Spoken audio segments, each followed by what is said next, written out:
Hello and welcome to session 4 of 5 for Mage Powered by the Dark. This is a hack of Mage the Ascension, the better of the Mage versions. I'm going to say that controversial opinion out there right now because I've tried to read Mage the Awakening and I don't get it. Like, literally don't. But this is a Powered by the Apocalypse version of it that takes a lot of the ideas that have occurred in sort of Mage 20, the 20th anniversary version of things, and puts them together. We're 3 sessions in, and I'll talk a little bit about where we're at with that in just a second. This is part of the Gauntlet Hangouts. The Gauntlet is an online gaming club, and if you may be lucky enough to hear my printer doing its cycling in the background, I'm going to apologize for that right now. For some reason, it is time to do this like right around this time. In any case, the Gauntlet is an online gaming community. You can find out more about that at gauntlet-rpg.com. So, where we left off last time, I'm actually going to pause while I let that goddamn printer cycle through. Okay, it's going to annoy the crap out of me. Talk amongst yourselves.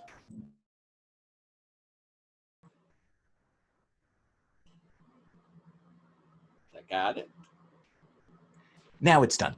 All right. So they had arrived and were interacting with the personnel of the Crucible, which is this magical school. They were able to put together that this school had been pushed out from the real world into the Horizon realms, and that this had been done by the automated sort of protection defenses of this place. And at first, the group thought that maybe they had been shifted through time, but they realized, in fact, that the defenses had kind of Groundhog Day'd the people there. They had a very scattered sense of exactly how long they'd been in here, but the 10 years had passed for them while they were off from the world. So Silas was a little bothered by that and by the nature of the automated defenses in the place and how much they seem to be outside of the control of people.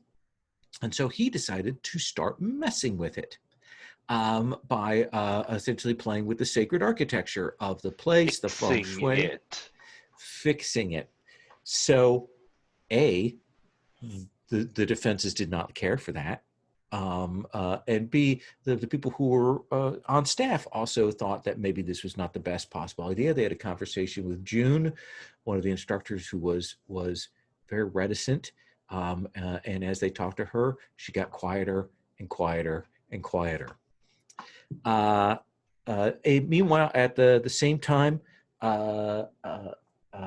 Clay was sort of investigating things, working with our favorite NPC, Fabrizio, and kind of getting a sense of things. Found out that there had been an opposing group, a technocracy group called Convergent Dynamics. They got the name of the person who's sort of in charge of that, Copernicus Dusk, that what had happened with them kind of getting thrown out, like had been tied up with that and with this dragon engine that lies under the city and all of those things. There had been a person who had run the Crucible. They've dropped the name a couple of times, a guy named Julian, but you haven't heard very much beyond that. Meanwhile, we had the problem with this robot assassin killer thing outside of the place. So Malachi went out and analyzed the situation, realized that this hit mark was kind of operating without any instructions. It was clearly running through a cycle. It was cut off from whatever its commands were. And so at great risk, Dr. Rogers essentially hacked it to give it a standby order. The easiest thing, essentially put it into standby mode, and it is still out there, but it is definitely in standby mode. Also, during this period, as they were wandering around, Clay found some kind of brazier in one of the halls, and when he went over to it, it lit up with flames, and he had a vision of a group of people in different places. Could tell that they were in the city, in different spots. Got the senses of who they were kind of embedded in his mind. Um, wasn't sure what that was, but when he went back to try and explore further what was going on with that, he made contact with an outside hostile force who was also clearly trying to engage with that device. So they talked about what they wanted to do. They sent word back to the Covenants, and Silas spoke to an associate of his and had him come in to help, because the problem is that there's this illusion that the building is putting up quite badly. And because of its nature, it's actually creating paradox and problems in the area. So they're trying to figure out how to, get it back to a more even level so it's not creating problems. The group then were asked by the staff, in particular the person who seems to be in charge, March, asked them if they would stay to help out. They would provide them, all of you with facilities and support and all that, if they would help them get oriented to what's going on. The group agreed, but they also had seen this weird vision, so they wanted to check on what was going on. They went out into the city, and in the course of doing various things, Dr. Malachi realized that a company that had not been there when you had arrived in the city, Convergent Dynamics, had appeared. Much like this crucible, they had just appeared and were suddenly there. And when they went to investigate that, there was a moment where they met the CEO briefly through the computer screen. And they're a little nervous about that. And wasn't it a weird magic-y thing of like very suddenly they'd been there since the 70s? Exactly, yes. It certainly seemed like that had all gotten rewritten in things.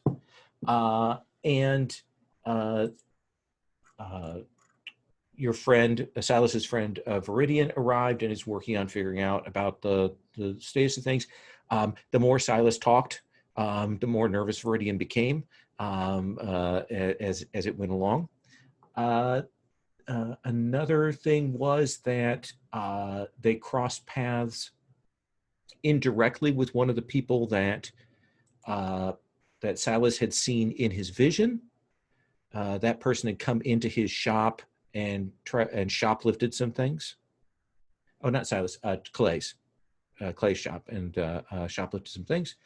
And at the very end, we kind of wrapped the thing up with Clay seeing on television news about a shooting at a Starbucks, and saw that the person who had been killed was one of the people that he had seen in his vision, suggesting that something is going on with them right now. Tyler, what did I leave out that is important here? We discovered from the traditions and from Silas's friend that no one remembers this school existing back in the day. That no one has any, it seemed like they were kind of a big deal, supposed to be the Watchtower of the East or whatever. Nobody remembers them. The traditions talking to me were like, okay, this is kind of disturbing. Could be that it's the forgetting from the war, but it also could be that the Dragon Engine is able to make a forgetting. But nobody can remember them, though apparently the techs can, because they certainly hopped right back in once they started appearing. And Silas, anything else that I left off the table? There was, this was a school to train young mages in the basics of things, but we've also several times run across rumors that like they may or may not have had a way to actually awaken mortals, take them and awaken them purposefully to magic. I'm going to stop you there Okay. because that is a conclusion that you guys developed and came up with. I just want to point out that is a hypothesis that you put out there that is, I don't think is notably based on specific evidence. I don't know. Lots of people are talking about this hypothesis Okay, recently. I just want to make it clear that is a theory. People are saying that. Also, with the vision, wasn't there some indication that like Clay was seeing those people in the vision studenting around the school and being students? No, in fact, not Okay. at all. No, and that's the thing is you're not sure what the deal is with these seven. What's going on with them, what the exact nature of it is, and why one of them is dead. And Patrick, didn't like the building, the school not like you? He was moving chairs and tables around in a direct attempt to reconfigure the matrices The of building the school. is angry at everyone, regardless of where the chairs are and which paintings are on which walls.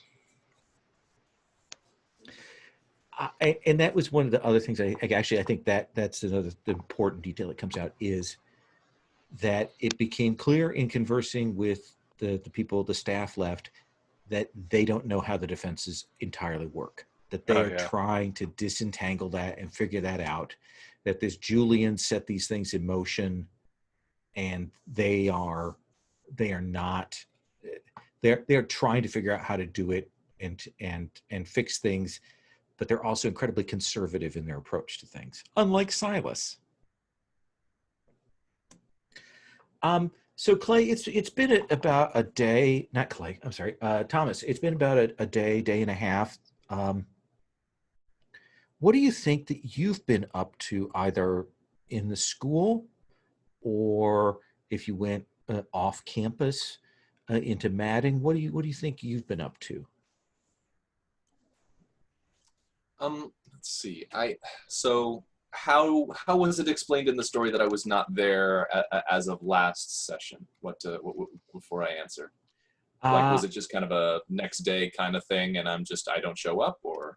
No, I think we kind of established that you were on the grounds of the school for a while, doing your own thing while everyone was investigating, and then when they went off, we kind of alighted on that. Okay, yeah. So I remember from a couple sessions ago, I think I was the one that kind of, with my listening, using a capital L kind of with that, I was able to, I think I'm the one that kind of pieced out that, hey, this is an illusion that is somehow incomplete, whether, broken down or whatever it is. And I kind of imagined that I might have gotten lost in that, and I may have just been kind of walking the grounds and, doing just kind of not really interacting with the rest of the group, but like during the day, occasionally just walking the grounds and listening and just trying to piece together more details about what this place is, why I seem to get a sense that it had, come from somewhere, it had been pushed out and then come back. From kind of beyond there. So I'm kind of imagining it was Thomas is a relatively solitary person anyway, and kind of just losing himself in listening is what he does. So I'm imagining it was a bit of that, a little distraction with what was happening. There is you hear everything in terms of songs and the music of the universe. We've established that.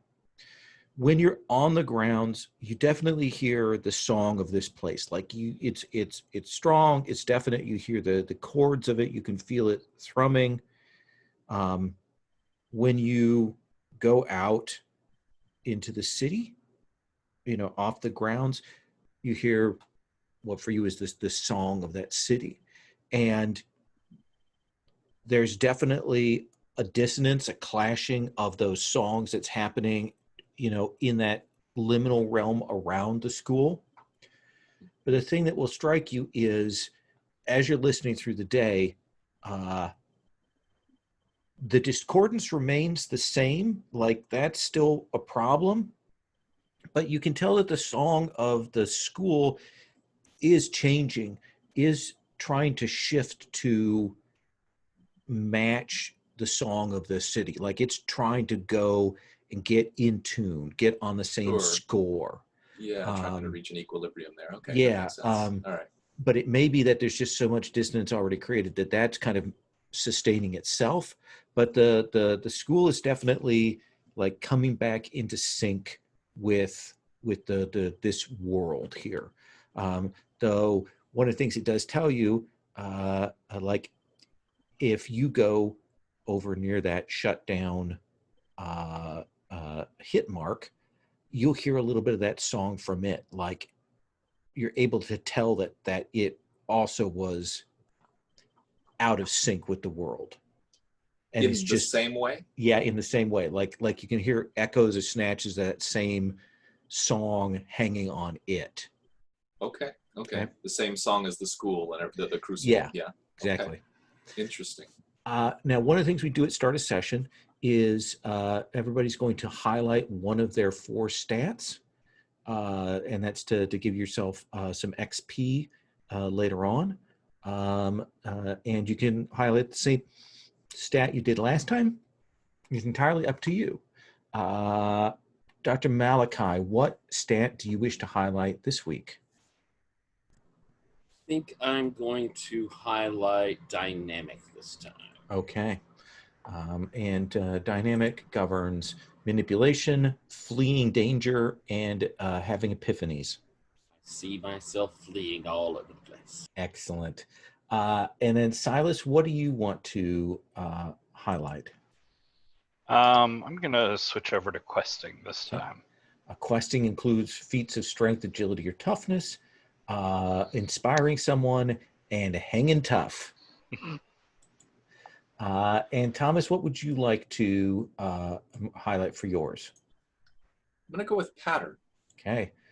So pattern is making something practical, or which improves the world by existing, standing your ground in the face of fears, and exploiting complex systems. So let's frame up then a scene here. One of the things we established last time, and actually from session 1, is that people's sanctums and their stores and things like that, the Chantries had worked to move them here so they exist here. That has been a thing here. So what place do you think, Silas, we would come in on a scene of the 3, 4 when Clay gets here, of you talking in the city?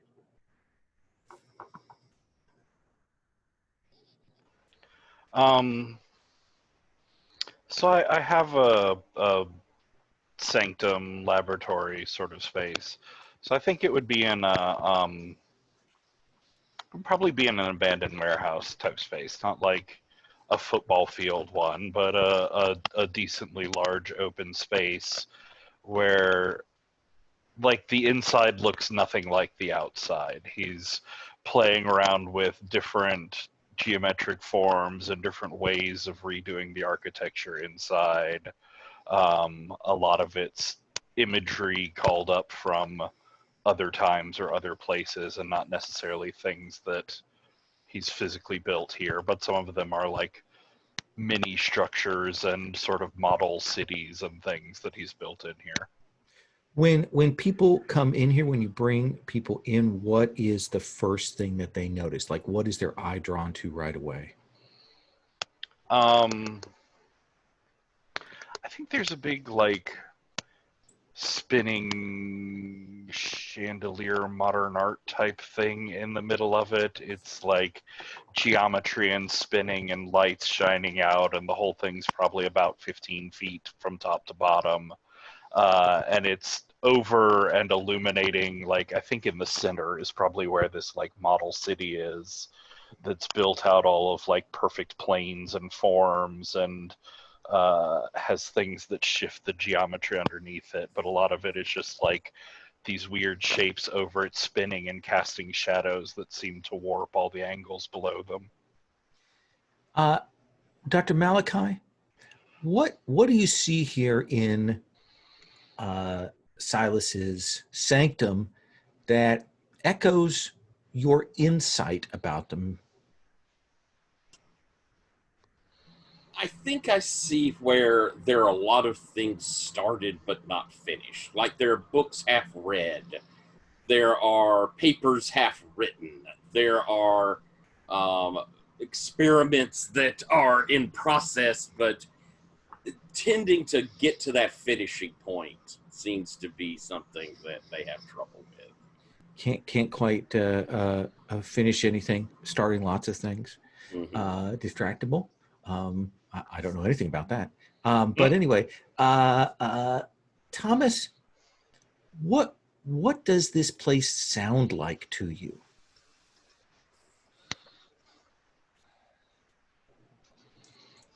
I think so. We've kind of it's kind of been described. We've got kind of a lot of maybe unfinished projects here and there. Some just very almost disparate kind of pieces that are kind of in this one space. But I mean, I think you'll see Thomas just kind of walking around and kind of just quietly listening and kind of just taking it all in. And there's a pattern. It on the surface it looks maybe a little discordant, but you ever heard like just a piece of music where it's just there's a lot of stuff happening, and then kind of like the more you listen there's this underlying like symmetry. And I think as Thomas is walking around and listening, just a small little like nice smile kind of crosses his mouth as he just starts to kind of really appreciate the space in that way. There's some underlying coherence there. Excellent. So Silas, what is the place that do you stand around and talk, or do you have a meeting table, or do you have couches? What is the place that when we kind of bring it in and you three are talking about things? Where are we at? I think Silas is very easily distracted in here, and so it would probably take place mostly around that like center model city where he keeps like darting from section to section of it and rearranging things so that they make like different shapes in the overall pattern. Keeps sort of like fading out from what he's saying to lean down and move something across the street. Excellent. So Dr. Malachi, we're going to come in with you starting. What are you saying to the group as we come in?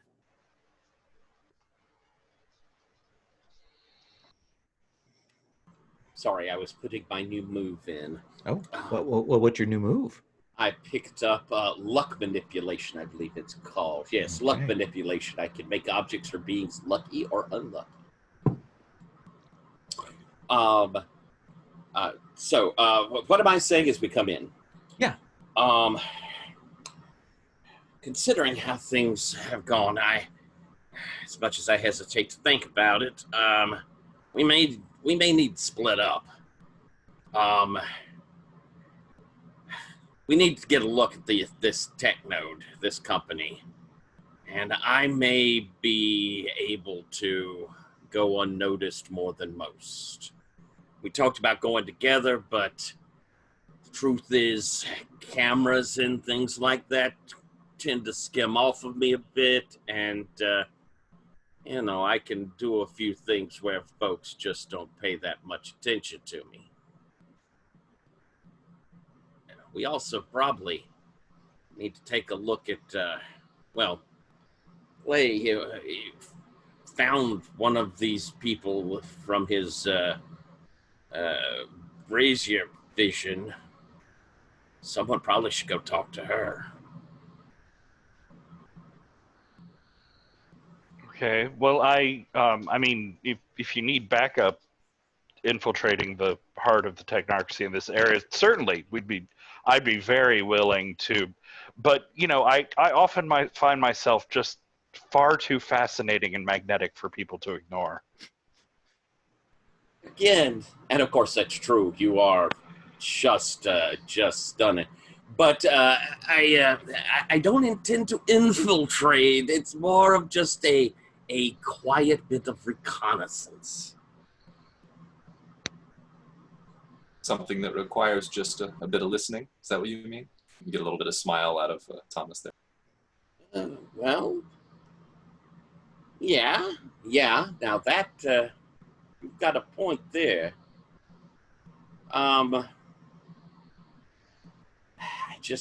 I worry about having you be right in the thick of it there. You're not as unnoticeable as, say, I am. Fair enough. Hello. Fair enough. I wish we could set up something where, well, maybe like we could be linked. I don't know, though, if I can do that. Can you do that?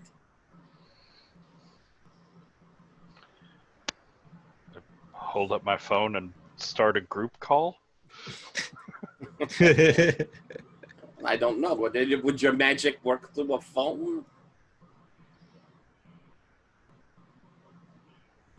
It could, if the right sounds were passing through. Potentially. Well, I'd certainly be happy to do that. So we're looking at maybe the two of you going together, maybe some distance between. So let's put a pin in that for just a second. Clay, we've kind of gone over where everything was last time. We're in Silas's sanctum, and kind of talking about where to go to next. Dr. Malachi is going to go see what he can find about this convergent dynamics, technocracy place. Thomas is thinking about kind of helping out with that. Silas has politely, even though he desperately wanted to go, has pointed out that he might be noticed, and so maybe it's not the best idea for him to go along on this kind of thing. So we should do that. What we're also going to do is start a session. We have you highlight one of your stats as the one that you will get an XP for rolling. Which stat would you like to start with?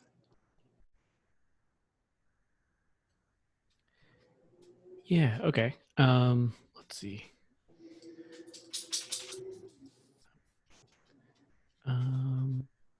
Again, the basic moves here. I think feel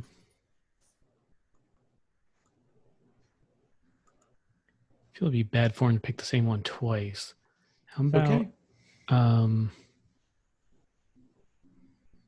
Let's go with primordial. That might be good. Okay. So primordial includes trying to Is that my kill low someone, one? trying to shut Oh, someone down, and trying to do something shady. Yeah. So we're kind of talking about where people want to go, what they want to do. We mentioned the finding out about those people, the fact that one of the people that Clay saw in his vision was killed, that you had tracked the identity of another one down, but there were still some others that were outstanding. And so assuming that Malachi and Thomas go and check on the technocracy location, Silas, you and Clay, what do you think you would like to do while that's going on? So, I mean, we can go talk to more hallucinatory people before they die, or we can look into your dead imaginary friend and try and figure out what deaded him.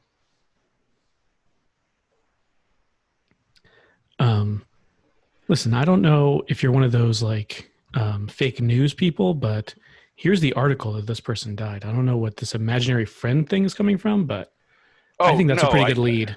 I just meant because you made them up in your head and then they suddenly popped full formed out into reality. Well, I guess that wouldn't be without precedent. I'll give that to you. We'll add it to the theory board. How about that? Your vision board for the scenario. So, living one, dead one. I don't know if we have if I remember correctly, I don't know if we have the info for the dead person, but the athlete lady, like the Yumi Taga, I think was her name. Mm-hmm. I think we have more information on her. So yeah, he'll say, Clay will say, yeah, I mean, basically that. Well, I know about one person, not the other, so. Okay, well, good. That at the very least, we should be able to find out something more about what's after them.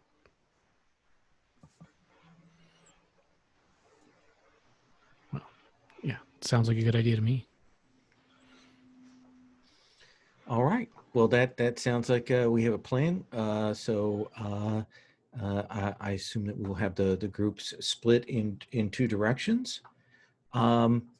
So Dr. Malachi, Thomas, let's start with you. How do you wish to carry out this operation?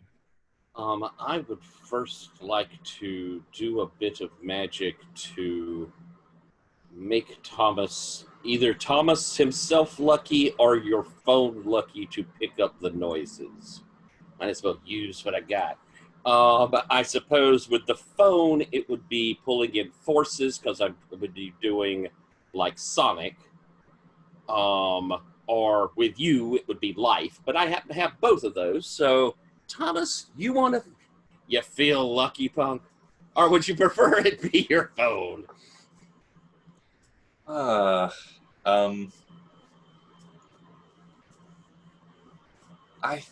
think Thomas thinks about it for a second, Lair, and he's like, if it's up to me, I'd rather it be me. The technology is just a conduit. You know, I could, as long as the conduit is active, I'll be able to pick something up. The better I can do that, the better off we'll be. Do you mind if I cast magic on you? Please do. All right. But no, I actually don't do it. So this is coincidental. Mm-hmm. This is your affinity sphere, right? Yes. What tool are you using to do this? I think I'd pull out a joint. Okay. And I think I'll light it up and take a heavy, deep draw from it, and that kind of thick smoke will billow out, and then I'll pass it to you and inhale deep. I think I say it's not my first time. No, absolutely go for it. Yeah. Musicians. So I think we'll hit that max +3 on this. Does that seem right? I mean, you take your time. You have plenty of time to do this. Let's have you roll. All right. Hang on, let me look at something real quick. I don't think I could probably bring in my insight on Thomas for this one. All right. Rolling. Change, don't change. 13. Okay. You absolutely drop that luck onto Thomas himself. And we'll read that as a kind of a thing that can be invoked. You know, we have insight can be invoked for advantage, so I think that magical effect can be invoked for advantage. And what we'll say is it'll give an extra die, and it will last until you fail with that, or until a scene ends. Does that seem like a fair way? Lol. That's really cool. Okay. By fail, do you mean a 6-? Or I'm sorry, yeah. Yeah. If the end, even with advantage, you get a 6 or less as the on the numbers on the dice. Yeah, then then it will be a problem. That's fun. I love it. Okay. So Thomas, what are you doing in terms of preparations to go and check this place out? I don't know. If the plan is for me to be basically, over the phone and kind of be able to kind of hidden maybe in like, around the corner or something like that, is that what you were kind of thinking, Tyler, or in some other location? You could do that, or I suppose you could be in the car so that, in the area so you could run in and rescue me if I get in horrible trouble. Absolutely. No, yeah, that makes sense. I'd like to be nearby, just trying to figure out location. Okay. Honestly, I don't know. Would you rather be on the move or settled in a static position?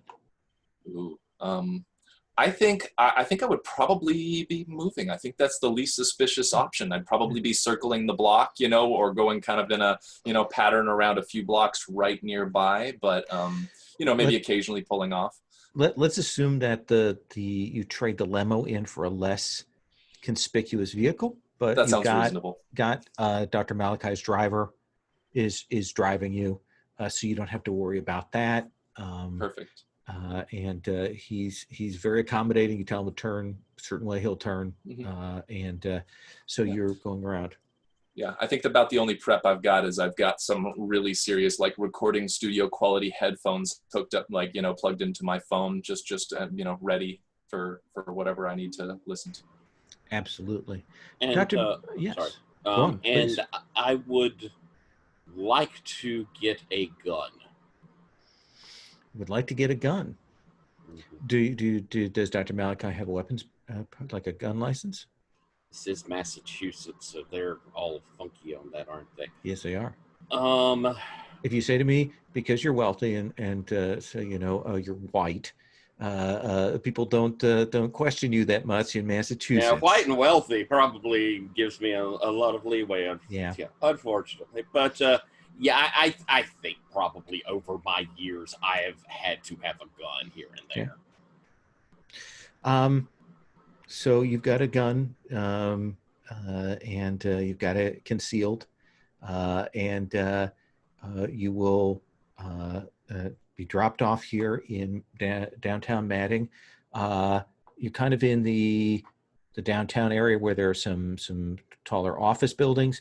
There's that mix of sort of old 1920s, 1930s stone design, local buildings, municipal buildings, things like that. There's a plaza.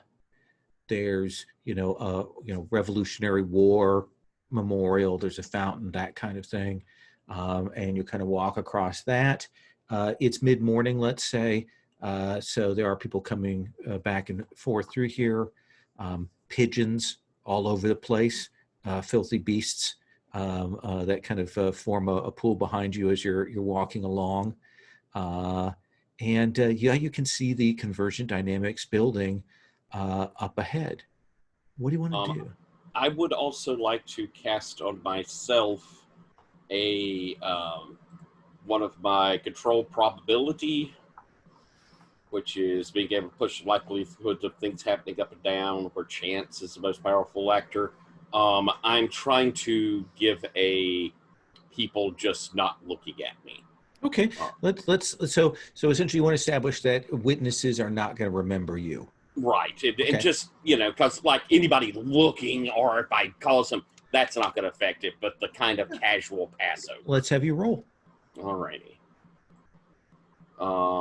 It is my sphere, and for this one, I would use, I think I'll do it at a crossroads there as we get into downtown. Okay. I think that because it's in the area, I think that I'm going to link it to here.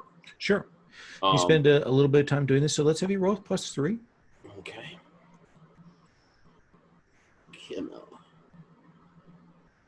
That's a 10. That's a 10. So it will happen, and there is that thing when you step out.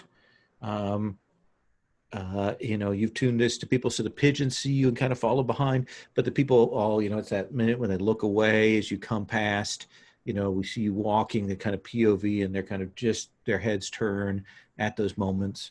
And we'll see you kind of walk across this plaza. And I will open up a phone line to Thomas. Okay. You will notice there are not, because you kind of walk across the plaza, you don't see anybody coming in or out of the Convergent Dynamics building. I mean, you see lights on and such, but you don't see anybody coming or going in or out of there. Even to the point of, is it gated? It's like a big glass frame, multi-story building. From here, it's got the mirror windows, so you can't see into the lobby or anything like that. But yeah, you kind of looking around, you don't see anybody going there. If you watch it for a few minutes, you don't see anybody coming out. And this looks like this would be, the corporate offices and things like that. You'd expect to see people there. And it doesn't have its own parking lot, though. It would be parking on the street. No, probably city parking garage, private. Probably have things associated there. You'd guess. Then yeah, I guess I'll walk the perimeter and I'll have my phone up, just pointed in its direction, not be like obvious, but holding my phone so it's pointed in the direction of the building and just walk the block. Thomas? Yeah. May I have you roll? Yes, please. Have an epiphany. Perfect. And I've got my etheric senses specifically, which also allow me to detect and perceive magic. So that's perfectly in line with what I can do here. So it's all right. So it's just 2d6. You're lucky. Plus dynamic. See, plus my lucky. Oh yeah. Plus that. Yeah. All right. So it's 3d6 plus dynamic. Yep. Take for 2 lucky. Highest. Yep. Perfect. Okay. Let's see. Here we go.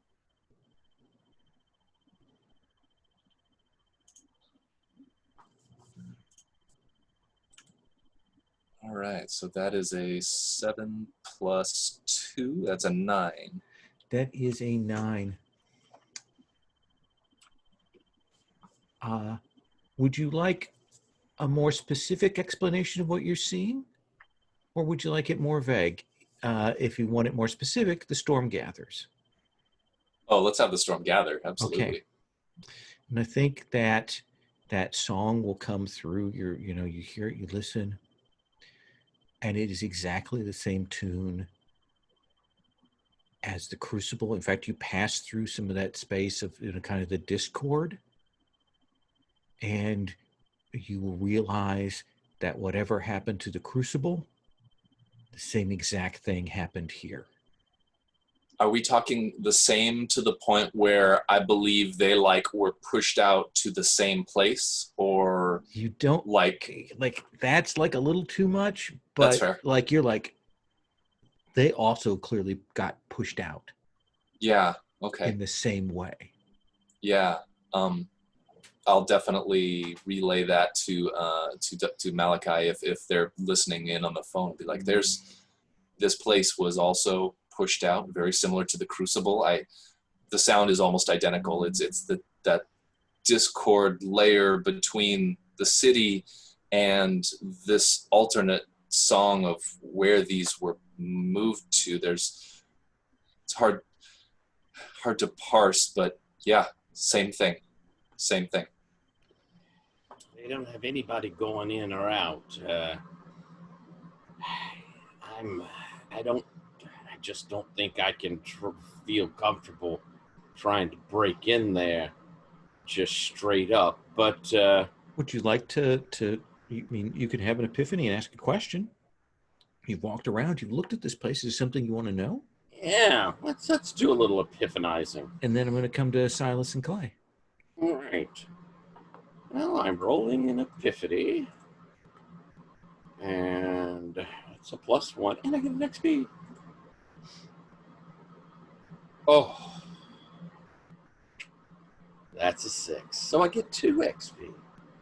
Look at that.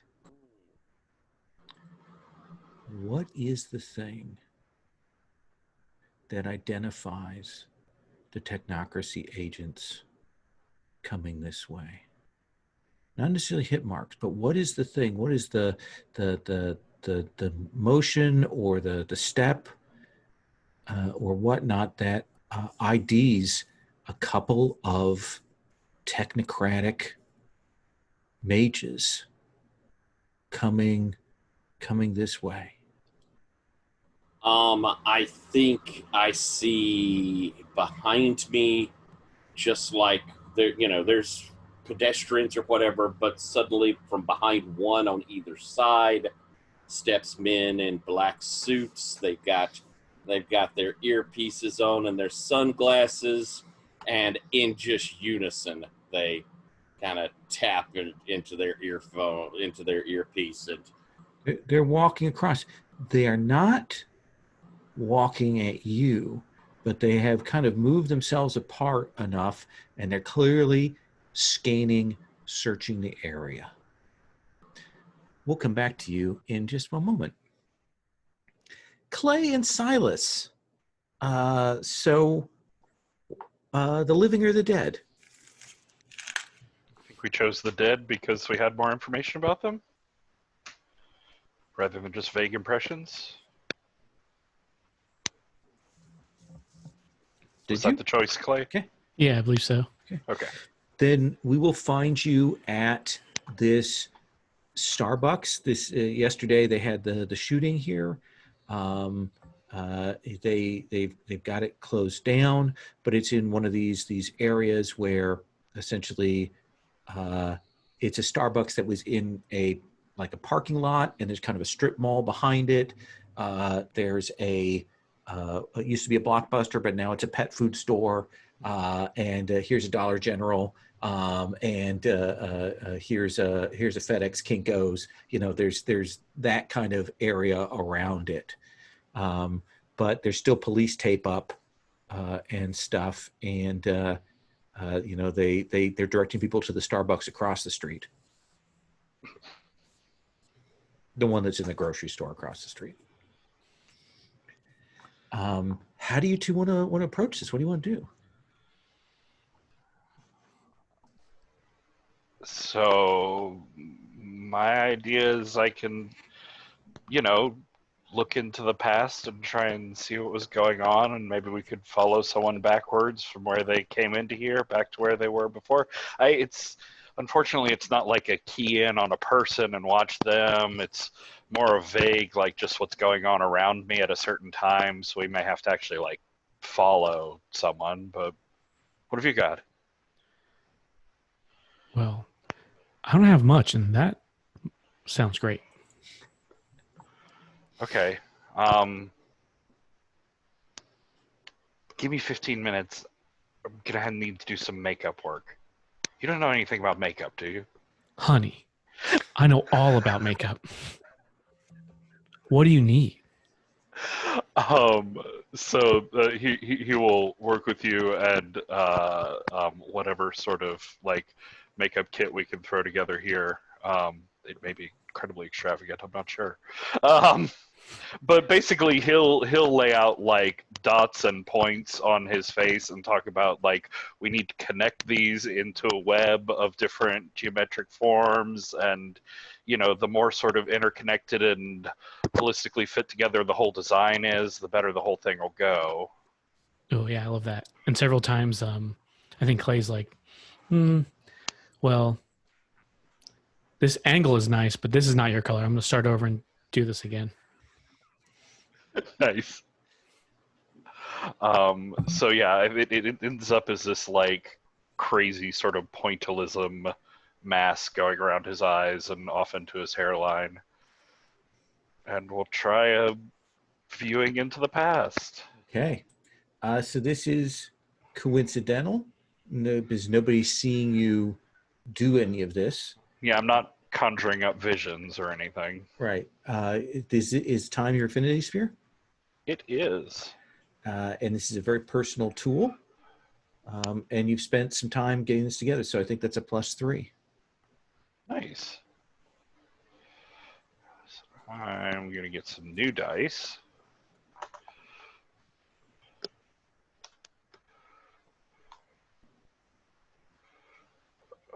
They're very average dice. So 6 plus 3 is 9.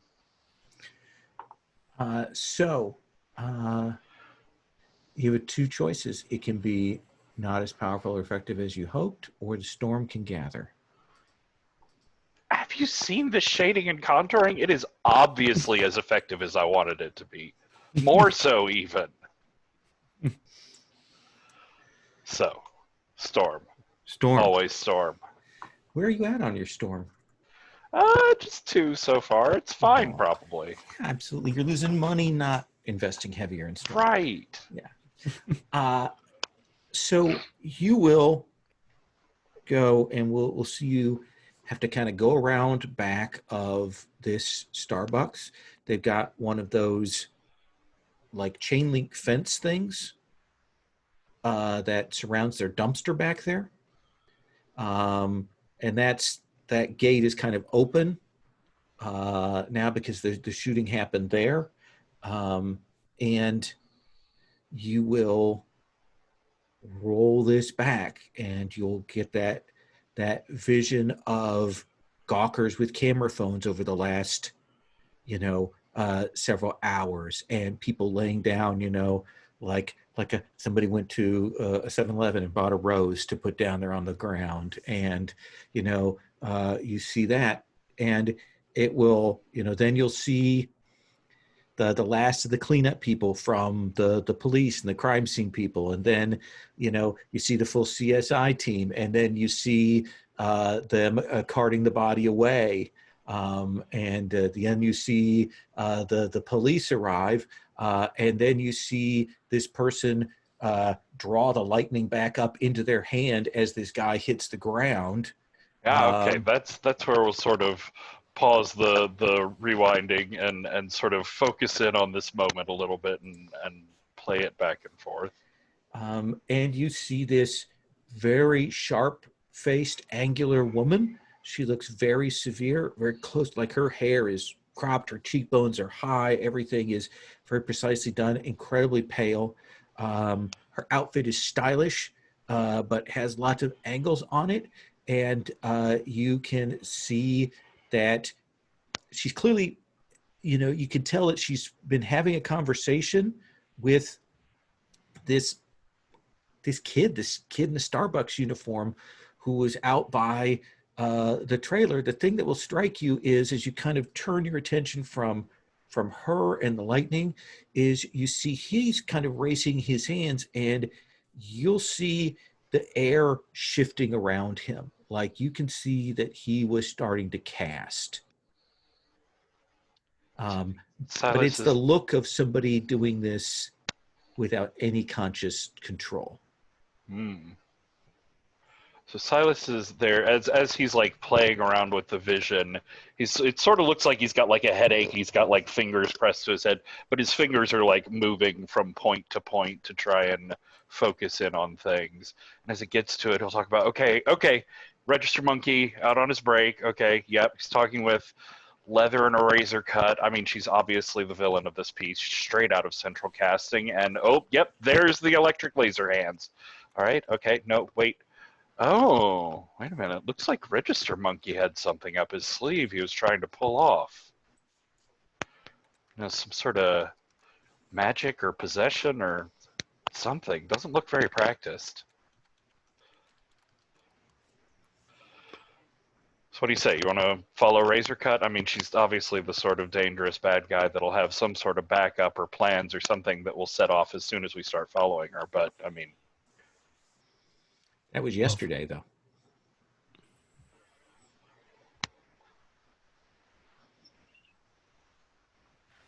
Yeah, is there any indication of where she might go? Well, let's follow fashion victim number 1 and see where she backs up to. And so, were you able to see it? Was she the reason that he died, I suppose? Oh, yeah. Lightning fingers right into his face, chest. It was very bad. I suppose maybe she was defending herself, but I'm telling you, she had like Disney villain casting on the bottom of her boots. Well, those are usually my best friends, so I won't rule it out completely. But Is Okay, this- judgment suspended. We had a very dangerous register monkey who was conjuring up some sort of something, and we had a very dangerous lightning fingers. Who knows who was the bad guy? point taken. But yeah, I'm curious why is this? You'll have to forgive me, but is this the technocracy's kind of a usual way to deal with things, just to murder them and move on? Well, I mean, yes, but there were technically probably more cameras around than the technocracy usually likes at its scenes, but not till afterwards. And I mean, electricity is a very techie thing. Well, I can see why our type don't like them too much.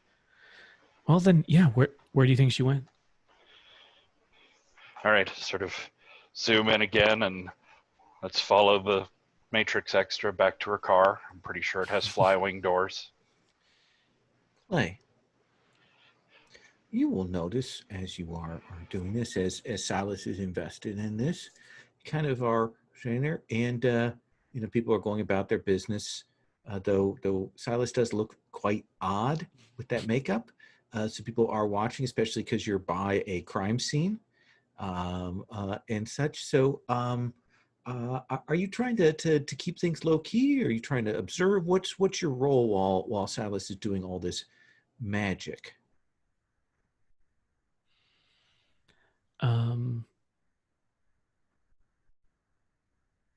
Yeah, I think if anyone like lingers at us and like is looking, Clay will just like turn around, just like, keep walking. You don't understand our love. Then I think I want you to shut somebody down. Oh, perfect. Let's see, that is a Primordial.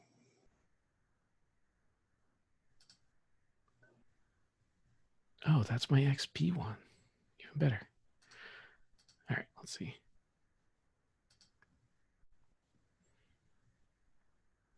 Oh, so that is a 10. That is a 10. Yeah, there's clearly like the security guard who patrols around this area is kind of staying there. He's got his, hiking up his gun belt, and kind of watching you two, and kind of, okay, maybe they're trying to he probably his main job is keeping people from dumpster diving. So he, you're on his turf, and he's watching, and then suddenly you turn and you do that, and he's like, and he does that thing where he's like, checking in, absolutely, and kind of keeps walking like he was on his comm the whole time, and he walks away, and that's the only person who is kind of keeping an eye on you as you will walk with Silas back. Silas, you're going to kind of try and follow where this person came from. Impressive. Yes. Trying to rewind the tape and follow her back to how she got here. The thing that will strike you is it's still kind of blurry as you kind of go back. You have the sense that she was conversing with this person, with the register monkey, as we'll call them. So they talked for a couple minutes before things got bangy. Yeah. And you have the sense that when you're not sure exactly what happened, but that her reaction was reflexive rather than there to kill. Like this was a sudden reaction on her part. But you will roll back this thing, and eventually it will roll back to a taxi pulling up. And you see her step out of this cab and look around the area and walks the perimeter before she starts kind of heads into the Starbucks. What, like a real taxi? Yes. One with numbers that's followable and has a schedule and shit? Yes, not an Uber, not a Lyft, but a taxi. Ooh, numbers. Just start calling out random letters and numbers at you.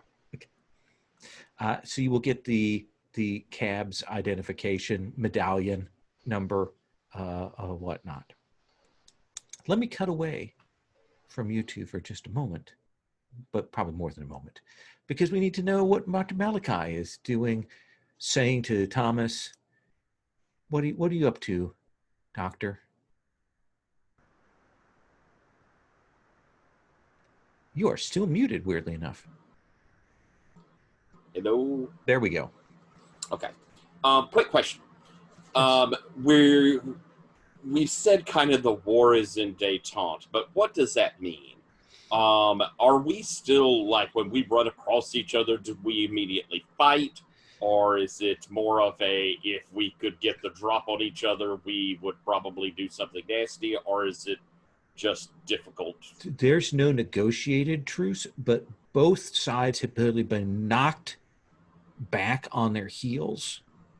And so there's no overt right now attacks against one another. It's regrouping and figuring out and deep suspicion of the other side. So yeah, there's no, hey, let's just talk when they pop up. If they see you and they have an opportunity, they will likely try to kill you if they realize who you are. Gotcha. And when I say kill you, I actually mean capture you, neutralize you, take you back for experimentation, mind control, and all of that stuff. Right. But in the same sense, if we run across one of them, we would take them and do stuff with them or knock them off or whatever. There is the thing is the traditions that varies from order to order about what they do. A lot like the Hermetics, they're like, okay, we'll back off. We don't want any, we want to start anything. We want to be cautious about this. If you were, say, a Euthanatos, you might have oh wait, are you? What are you again? Yeah, the former death cult might have a different approach to this. Okay, so I'm going to bring the phone up and Thomas, I have two of them. My guess is that they're trying to find me. Got a question for you. You feel like maybe trying to ambush these two guys, or how you feeling for a fight?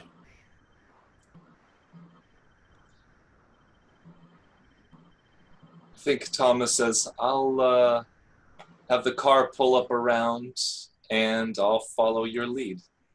We have a parking garage over here. I could try and lead them into it. I want to go ahead and say get up on the second or third tier. Which one do you want? I think we're probably driving by it at this point, and I look and I'm like, third tier's open, second has the best acoustics. Let's go for number 2 then. And as you begin moving into position, I'm going to attempt to lead them. So how are you going to lead them? Yeah. They're moving around. They're looking. I'm going to go ahead and go over towards the bottom floor of the, kind of do the quick across the street to the parking garage or quick across to where it is without them notice, or hopefully not quite clocking me. Here's the thing is, you have arcane. You have cloaked. You move past them. You see them continue on towards the building. Oh, okay then. As I'm moving past them, I don't suppose I've noticed. I mean, it's a city street. Are there any flies about? Of course there is. I think as I make my move to head towards the garage, I'm going to kind of turn over my shoulder and I'm casting a spell on a fly that's near them to give it an enormous stinger. Okay. So what is that? That is Alter Simple Life. Alter Simple Life. Still not a visible thing, so I don't think the sleepers are going to notice it. So it still feels coincidental to me. Does that seem fair? Cool. Fair? That seems more than fair. What are you using to do this? Well, What's your personal tool that you have here? I think I made the point that I was crossing the roads there. Is that a personal tool? That is a personal tool. Yeah. Yeah, That's how they define crossroads those. and Yeah. crossing this, Yeah. yeah. So that'll be a +2. All right. Come on, baby. Oh, do better. That's a 7. That is a 7. So the effect happens. Either it's not as powerful as you want, or the storm will gather. Honestly, all I'm really wanting is for them to notice that this has happened and start looking around so that they'll see me going into the garage. So is not as powerful or effective as you hoped? Yeah, I think that'll be fine enough still. Then it'll take a moment for them to pick up on that. And you will notice as you do that, they don't go in the building. They stop and they start walking the perimeter of the building like they're trying to figure it out. Like they don't know it.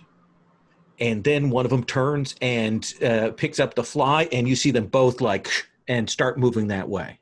Towards me. Yeah, towards the fly. Okay, and okay. They're trying to track, and you can see them now. They've got clearly they've got the scent of something, and one of them pulls out swaps his glasses and puts a different pair of glasses on, and you can tell that they are using magic to scan the area. Then I will attempt to get their attention.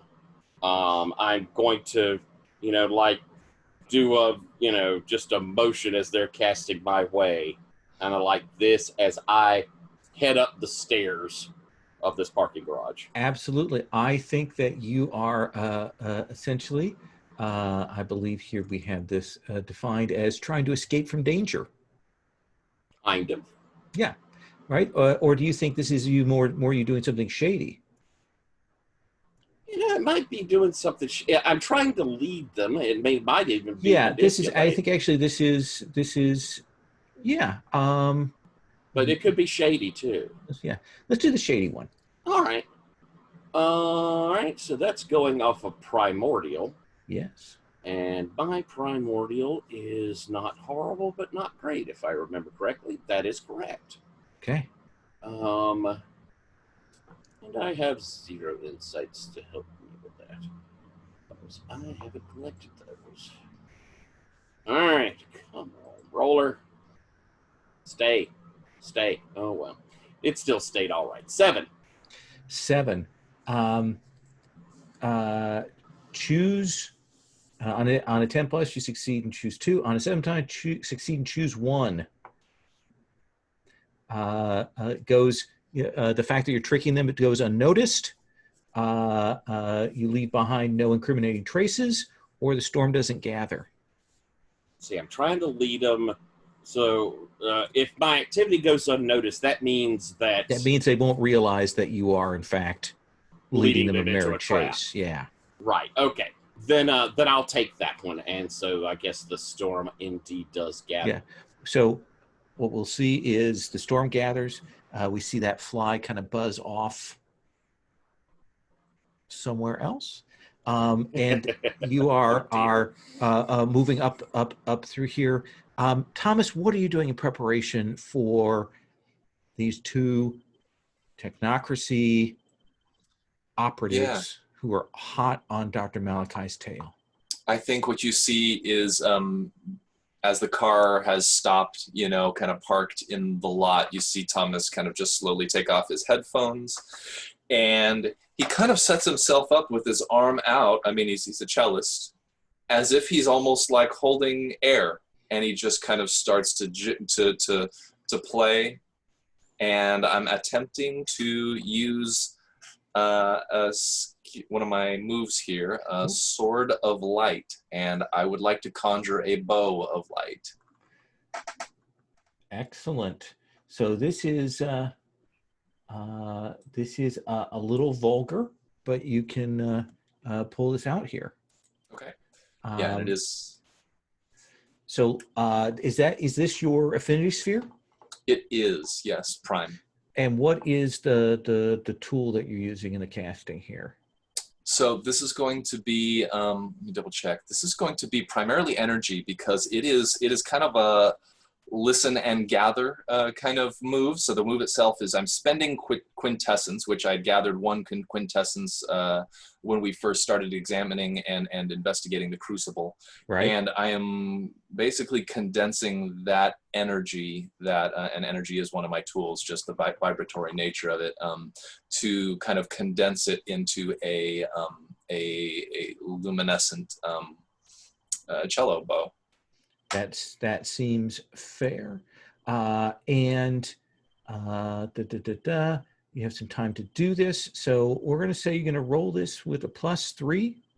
This is vulgar. You don't get luck on casting a spell. Okay. So you're just going to roll with the 2 on this. Okay. And it's just plus the 3, yes? +3, yep. Perfect. Okay. Re-rolling these. Ooh, yeah. That is an 11. Then. Okay. So you will generate that. You create that bow of light. Add 1 to your paradox modifier, and the storm gathers. Perfect. So we'll come back to you two in just a second, as this deal is getting closed in here. Taxi company, call getting location of where the pickup was. That's my guess. Are you that seems like a good thing. I'll say, well, we picked her. Just had a fare picked up, and at 3:28 down at the plaza at Convergent Dynamics. Thank you. My sister, she's supposed to be at home and doing her rehab stuff, and she just can't keep her down. Can't keep her out of the bars. I really appreciate you giving me this information, man. This will help her. This will help her a lot. Okay, man. Hang on. Yes, so she was definitely a tech. She came from the techie place where all the techies live, and they send out their techs to tech stuff. Well, I guess not overly surprised. That makes sense.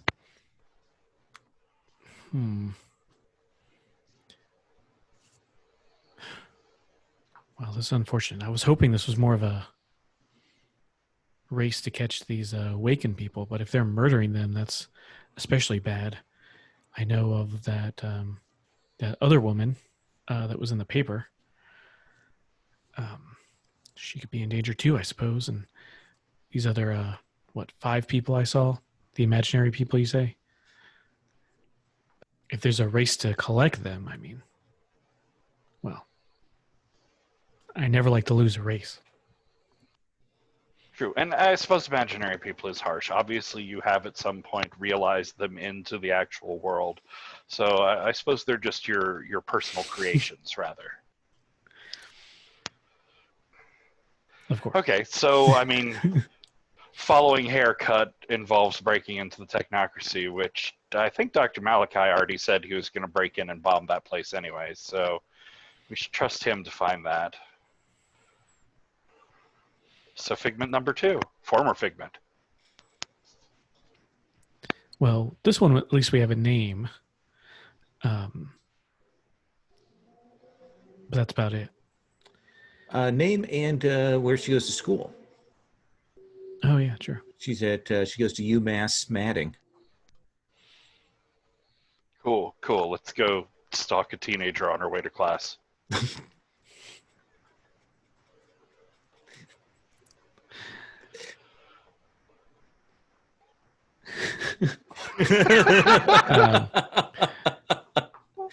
Well, I won't say a word, but let's go.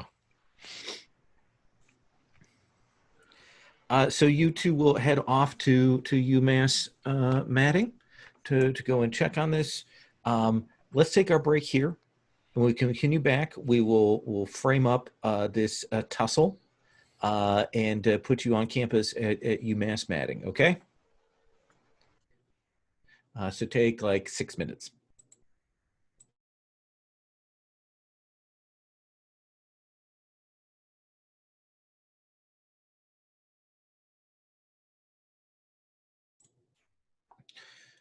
So you hit that second floor, Dr. Malachi, and right away your footsteps echo in a way that tell you that Thomas is right about the acoustics. And you'll see that sort of crackling glow. What color is the energy here that you've summoned, Thomas? It's pure white. Yeah, it is like blinding to look at. And that's the thing is, I think they've been following Dr. Malachi, and they kind of hit through that door onto the second.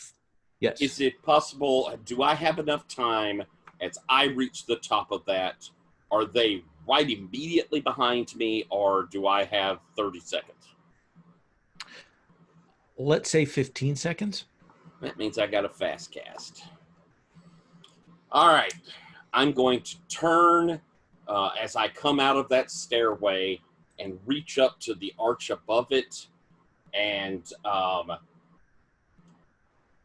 think probably, I think I would have grabbed something out of my pocket. It may just have to be like a penny or something. But I draw a symbol quickly, just gouge it into the archway there. And I am casting a spell. I am casting Unlucky on the archway for whoever comes out. Since it's going to be a fast cast, that means it's -1 already. So I don't think I could do multiple targets like I had hoped. Well, you'll be rolling with a +1 right now. +1 right now. Got your tool, got your sphere. -1 takes you to just a +1. You go for multiple targets. It just takes you to 0. If it was -1, that's just a 1 step down. Just one. Is it coincidental? Is it coincidental? I think it is coincidental just because this is an effect that is not visible. Cool.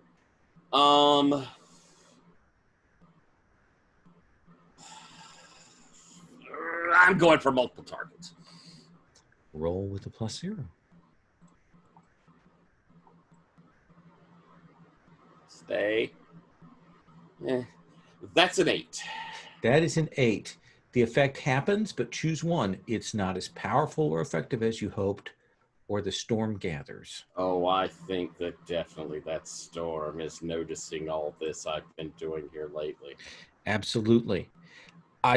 They hit that. You'll feel that effect kind of roll across them.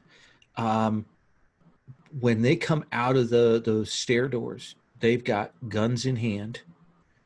They're not normal guns. They're clearly, essentially, they're foci. They hit that will kind of wash over them. They'll realize they've been targeted by this spell, and they see that glint and feel that vulgar magic in the area, and they realize there are 2 of you. So, Thomas, what do you want to do?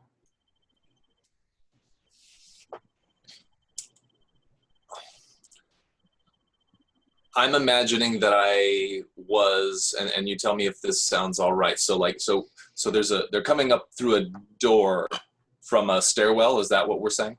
Yeah. Okay.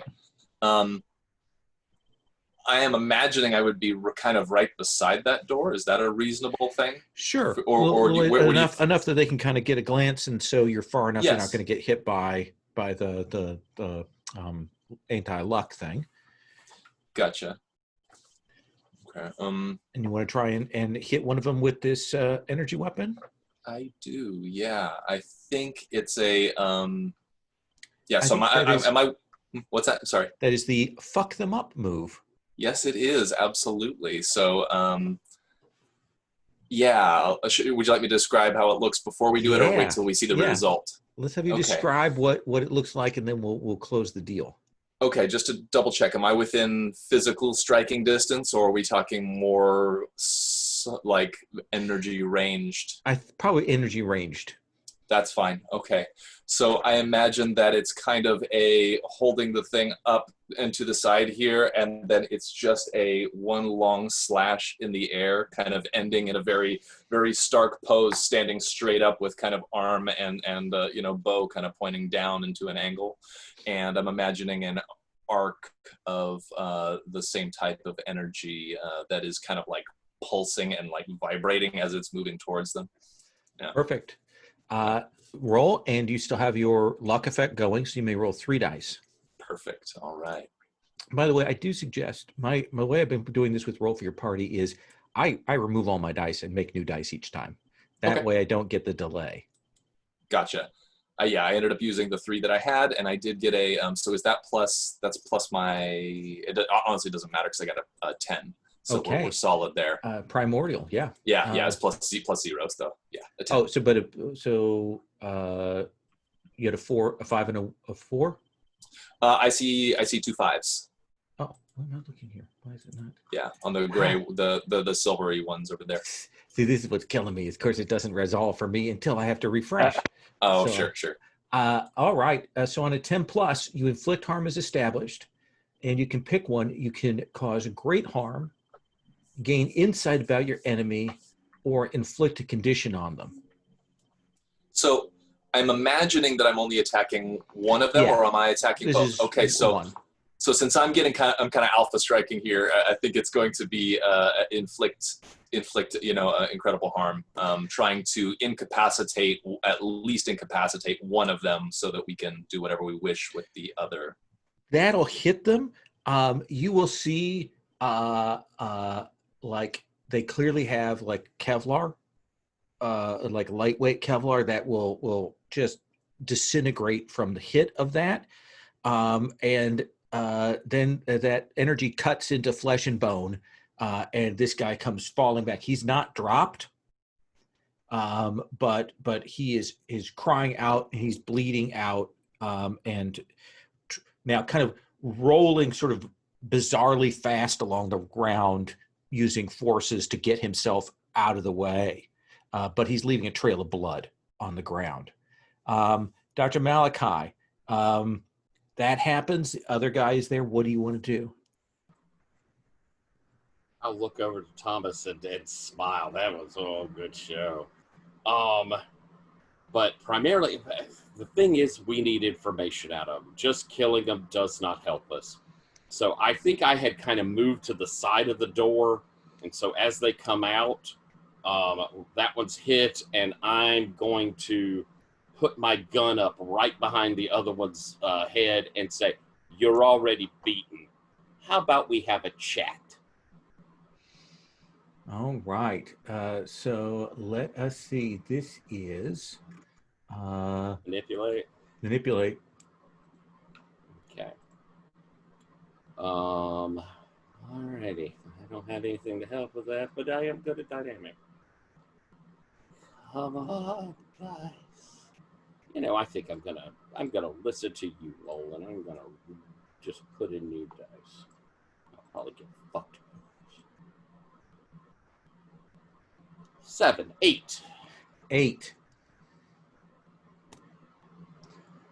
So You're gonna get an insight about me, but I succeeded.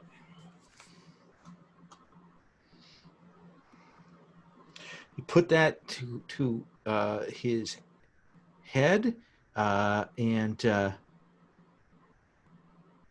think he pauses.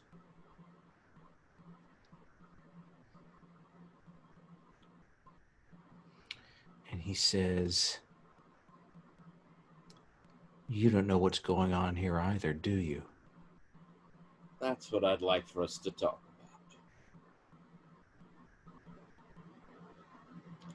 It seems we both had surprises pop up.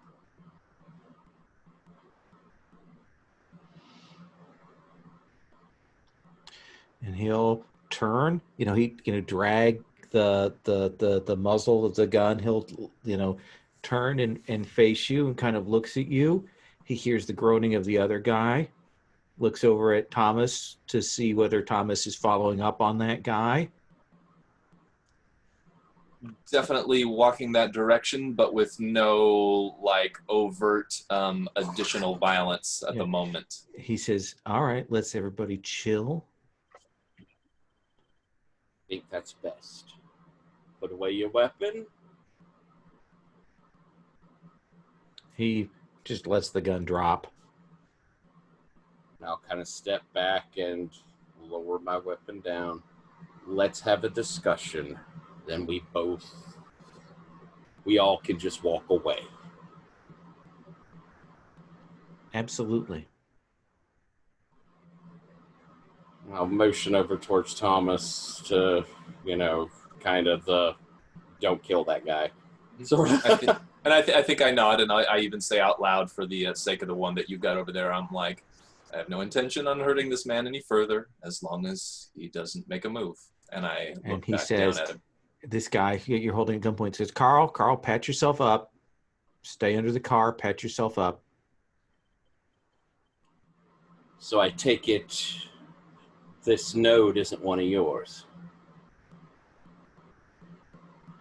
I take it this node isn't one of yours. Yeah, I think it's fair to say we're both in that position. That does seem like it's fair to say.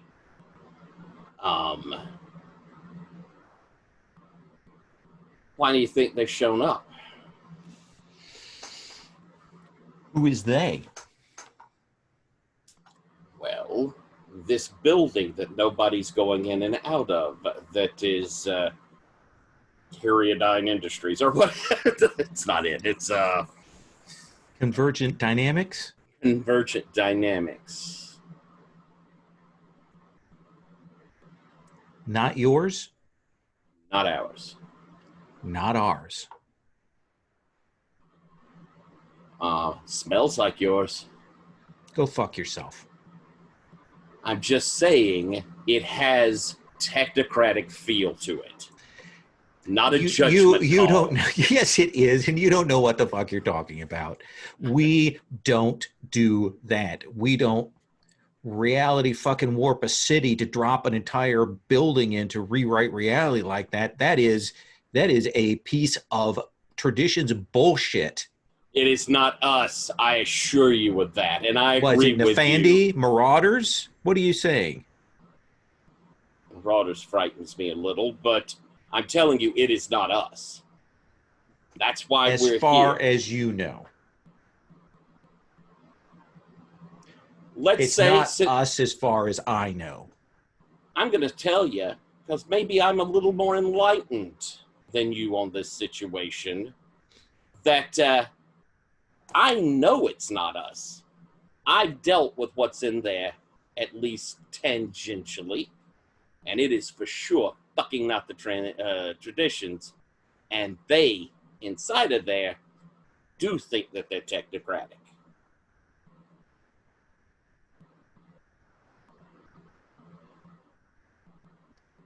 Interesting.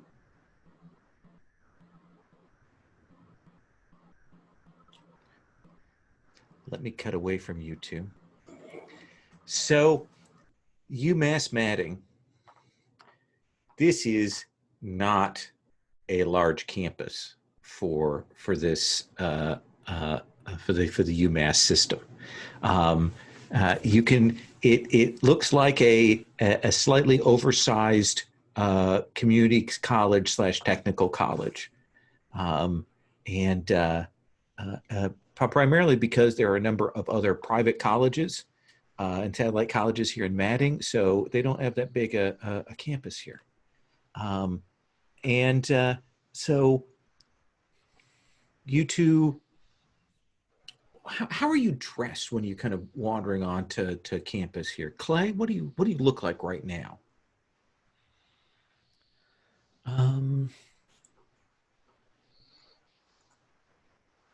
I'll just make it easy and say he's dressed similarly in this picture I pulled up. So it's like a long coat like a pretty understate it.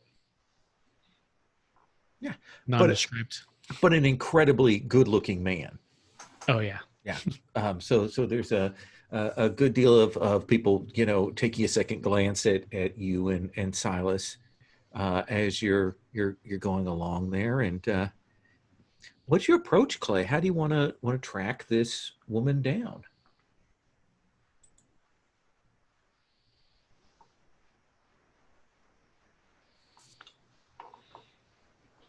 Do you ask around? Are you using magic, Clay? What's your approach? Yeah. I think Silas is there looking. He's dressed basically sort of like the rumpled version of Clay that you pulled out from under the couch after 2 weeks. And he's just looking at you like, I mean, I could try, but maybe you should be the one to just approach her. I mean, just initially, people tend to get the wrong idea about me. Yeah. Let's see. And I think Clay's just like, all right, well, honey, the only way I've gotten anywhere in life is pretending I know what I'm doing. So he just kind of marches into, I don't know if there's like a administrative building or something. Oh, absolutely. Yeah. Yeah. He kind of does that. And potted plants, those kind of low seated couches that are just one strip of couch of the things. And, you can see the place where they used to have ashtray things, where they'd moved those out of there. They didn't change the carpet since, and so it's still got the kind of discoloration on the ground. And it's very like 70s/80s design aesthetic here. Yeah. So when he walks in, maybe he'll like just first, like a half second, just like, oh no. And then just go to the desk.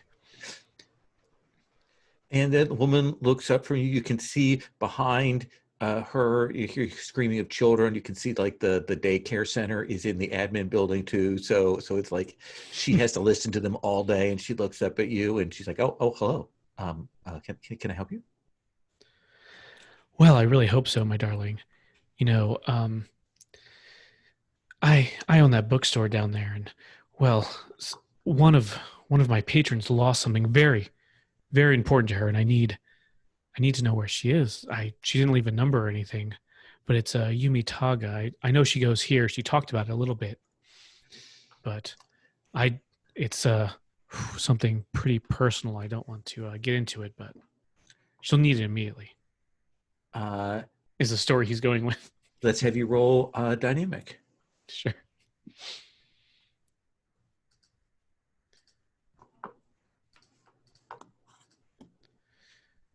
Dynamic is 0. Not the worst. Oh, but that is a 6. That is a 6. I can't remember if we have a helping move on this, do we? There's Inspire. Just like you can give someone a +1 forward. Do you want to try and boost that? Sure. Yeah, I think out there on the sidewalk, it's it's not just like maybe you should go in. You look like if someone brushed me down with $1,000 front and back and then brought in some sort of hair and makeup team. It's really some sort of like TV like effect. It really works on people. You should go in there. All right, let's have you roll questing. You there. You. Oh wow, that's 13. Whoa. Okay. So you give them +1 forward. So yeah, based on that, I think Clay's just like, oh well, you probably won't be surprised that you're not the first person who said I should be on TV, but I prefer the movies. Do you have any storm? I do. I have one. So if you succeed at talking up this administrative person, you'll get rid of a storm. Oh, very nice. And you get +1. And so it goes 7-9, and you see her look. She can tell you're maybe not on the up and up, but she doesn't care. She says, well, I do know where she's at, because we had to call her to the student union to meet with the recruiters that came. Oh, well, I guess she's Miss Popular today. Mm-hmm. And she goes, you go down that way, past the daycare center, turn, go through the cafeteria, and then across the street, and there's the student union. Oh, and which daycare center? I'm sure you have several with the noise. Oh, never mind. I'll find it. Just the one. Just the one. And yeah, so gives you that information. Yeah, so I think we'll guess we're gonna try to beeline it there. Silas, beelining it with Clay?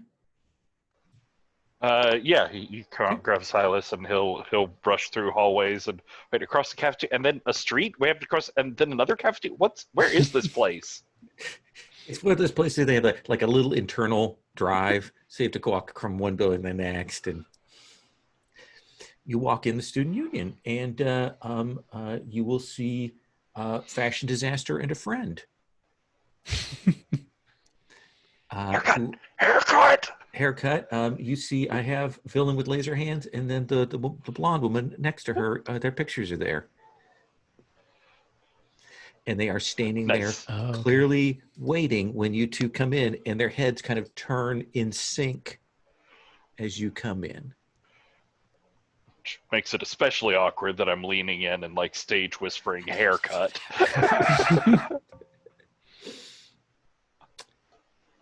What do you do, Clay?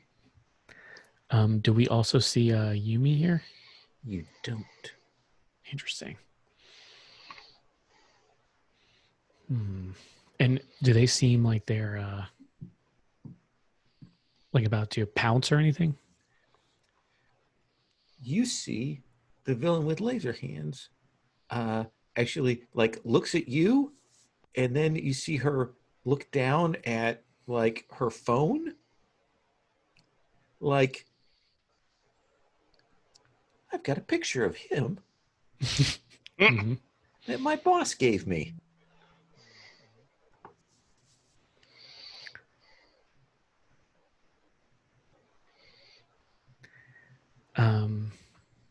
Let's see. But yeah, does she seem like she's going to attack? I don't know if there's time a has slowed down. I think there's this moment where you two have stepped in and heard that stage whisper. You see they're standing there clearly waiting and looking around, and then they do that look, and that she looks at you, meets eyes, looks at you, see her look down at her phone, realize who you are. Time is slowed. Do you want to wait for them to go? Yeah, I feel Clay is not going to he probably goes through this like internally too, like all right. I just in his bones, he can't feel that these people would just be overtly, violent or anything. Sure. Like the way he's dealt with people is talking through things. Absolutely. And so he's like almost, I'm thinking just like like a cat that's like got the tail up but not attacking yet. And Silas, same thing, different. Yeah, it's not like Silas particularly has an attack instinct or anything, and he definitely doesn't carry a weapon. But he's like looking Silas and them and back and forth, and I think he'll unconsciously like reach in his pocket and pull out a long loop of string, and he'll like start looping it around his fingers, but he's not particularly doing anything. He's just nervous preparing.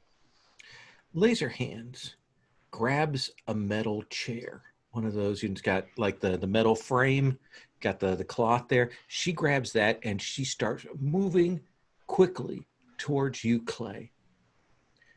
Blondie rushes at you, Silas. Oh shit. And kind of does this little jump at the end and brings her elbow up, like she's going to bring her elbow down on your shoulder and try to break your neck. I don't like any part of that. So, let us have you. You may choose whether you want to roll pattern for this, Clay, to stand your ground, or would you like to roll questing to get out of the way, kind of thing. What would you like, Clay?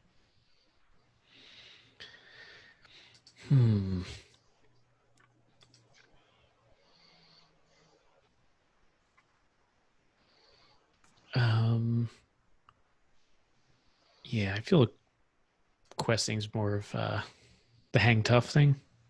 Okay. Yeah, that sounds more like his style. Let's have you roll. That is a 0. Oh, okay. I was waiting for it to change, but no, pretty good. 11. 11. So you get to clear a condition, take +1, or take +1 forward on your next move. I'll do +1 forward. I don't think I have conditions. Yeah. So she goes running at you, and she swings this chair. And the thing that will strike you is when it kind of hits into the wall there is this little crackle, like she's clearly working up to electrically charge the metal on that chair, but trying to be still a little bit subtle about it. But she's trying to play it off like she's just going to beat you to death with this chair. Silas, I think it's also questing for you to dodge this martial artist. Yeah, I was looking at it, and I do not feel like hanging tough against flying elbow. I would like to get out of the way. So Okay. yeah, athletic. It's about. Do you get highlight XP multiple times in a session? I think just the once, but I'm not sure. Yeah, I believe it's just the first time, but I'm not totally sure. Yeah, let's see what we can That check it seems right fair. here. You get 2 XP at the end of a session. You get 1 XP for fucking up. And then the first time for a session you mark a move with your marked attribute, get 1 XP and then erase the mark. Gotcha. Then that's a 9 + 1 is 10. 10. So you roll back, and when she hits the wall, she puts a hole in the wall with that elbow, like cracks into it, and then kind of that causes her to stumble a little bit, because she then has to pull her elbow out of the wall, the concrete. We'll come back to you two in just 1 second. Dr. Malachi. So, where do we go from here? Well, there's no reason that we can't work together over a problem. Oh, I know you think because, well, I suppose you have a limited parameter thought on this, but there's no reason that we two and you two can't walk away from each other right now. Everything, the hunky and the dory. Copernicus Dusk. The name ring a bell? Who? Copernicus Dusk. He's the wait, that's the here Carl go, it's the one listed on the website. Okay. The person they're listing is the CEO. He's active. Mm-hmm. And I mean, the name implies to me he thinks he's one of yours. Uh-huh. I know that apparently working together isn't going to solve anything. But we are at cross purposes. I want this gone. You want this gone. Where's the cross?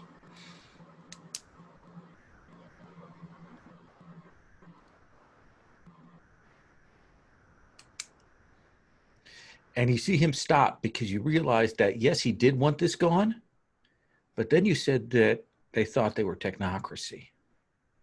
And you can tell that his agenda has shifted a little, and he's still calculating the odds here.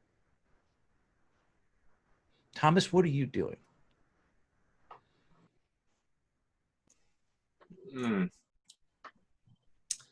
I think to this point, I've mostly been keeping an eye on the guy patching himself up. Is he still kind of just doing that, not really is showing any signs of aggression or like he's doing anything at this point? Or am I, what am I getting from that? He puts like quickly pulls out a bandage, like a stim kit kind of thing. Clearly tell that's a focus for that, and puts that on the wound. Mm-hmm. And then he lays there and he's been listening to this, and he's clearly concentrating.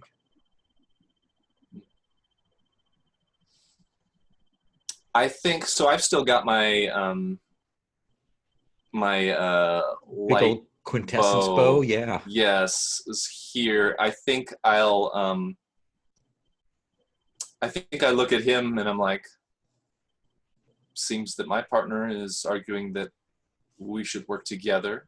Yours is arguing that we have nothing to work together for. Where do you stand? And I kind of am like just gently tapping the bow, kind of maybe like on a car nearby. It's just maybe throwing off a spark or two here and there. He says, well, pretty much I'm standing at home. And you see you can feel the shift as he started to invoke his correspondence to teleport away. What do you want to do? Oh man. Trying to decide if I just try and take him out here or let him go, because we've then got the other one in. Oh man.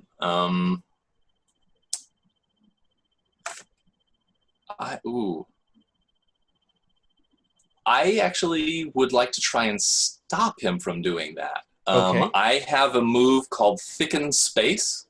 Okay.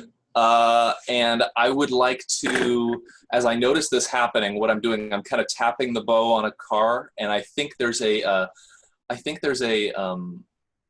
antenna of this car sticking up right by me, and I think I take the bow and I just slide it along to produce a note that kind of I'd like it to be so just basically canceling out the frequency of what he's doing here.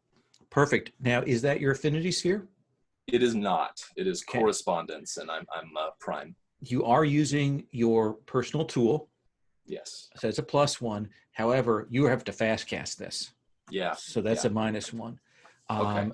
So right now, this is both of you are using kind of vulgar stuff. You're having to do this kind of visibly.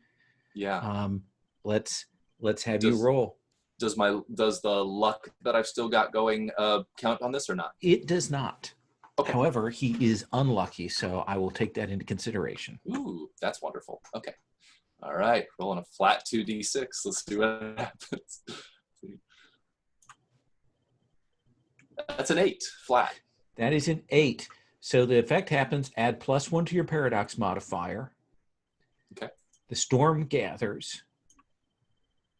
And I'm not going to give you that last effect because I think the unlucky will kick in and will essentially abate that. How does that sound?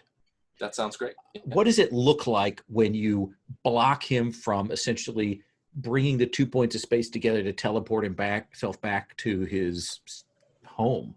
So question, is it a technological like thing that he has here? Is it, I'm trying to understand if it's tech or magic or both. He has, you can tell he's got a focus. He's got his phone is clearly his focus in this, and he's kind of pushing himself back, but he's being pretty vulgar because he's kind of desperate here. Yeah, gosh, how do I want to say this is functioning? I think so. I don't think I stopped the effect because what I can do is I'm making it difficult for effects to pierce the space around me and move through it. So like I imagine, so like he was kind of just going to wink out of existence, right? Yeah.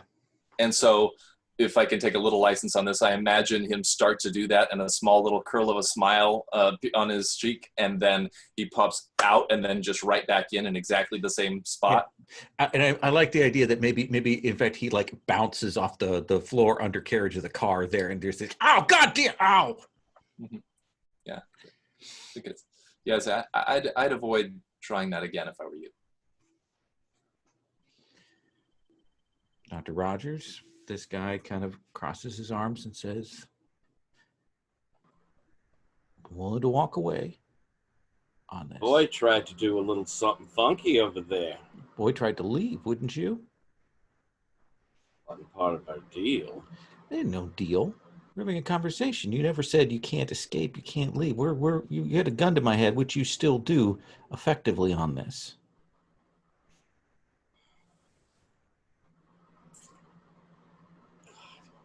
I think I fixed it to be a horrible, horrible person. So you're right. There never really was a deal. And I pull up the gun and shoot him.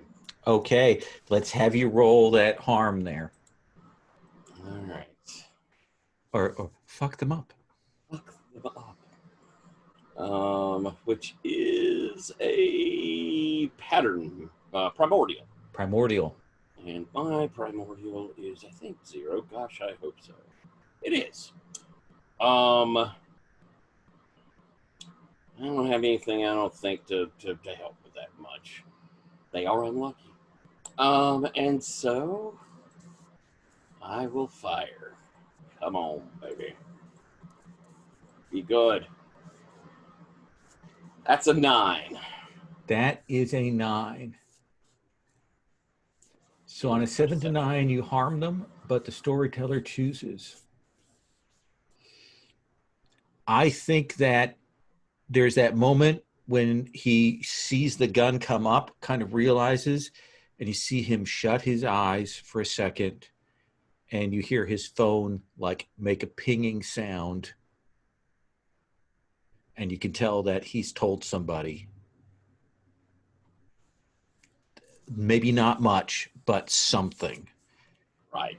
And then the body hits the floor. Thomas, get him. Wait, what? You hear from the. We'll come back to that in a second. G. Clay, this woman is trying to kill you with a chair in the student union. And just for because we sort of zoomed in and just saw them in the student union. Are there other people? What's going on outside of us here, the student union? There's nobody else in here. They've clearly pushed people out of here with an effect to get this clear for themselves.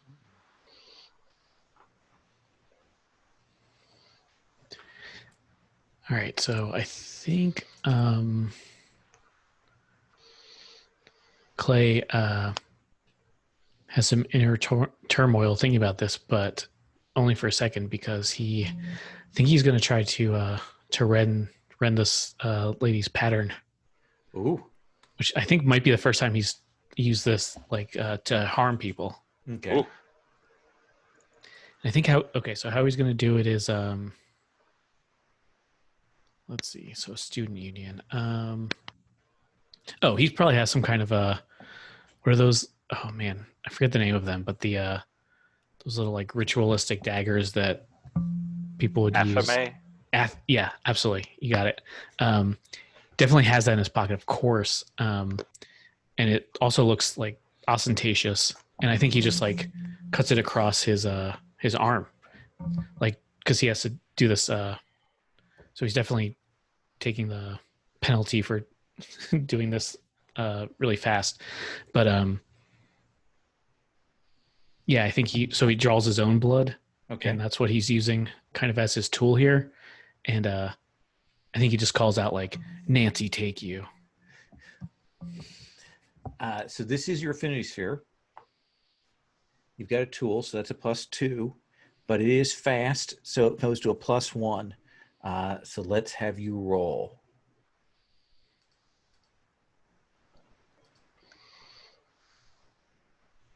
So that's a 10. That is a 10. So what does that look like? What do we see happen to her when you rend some of her pattern?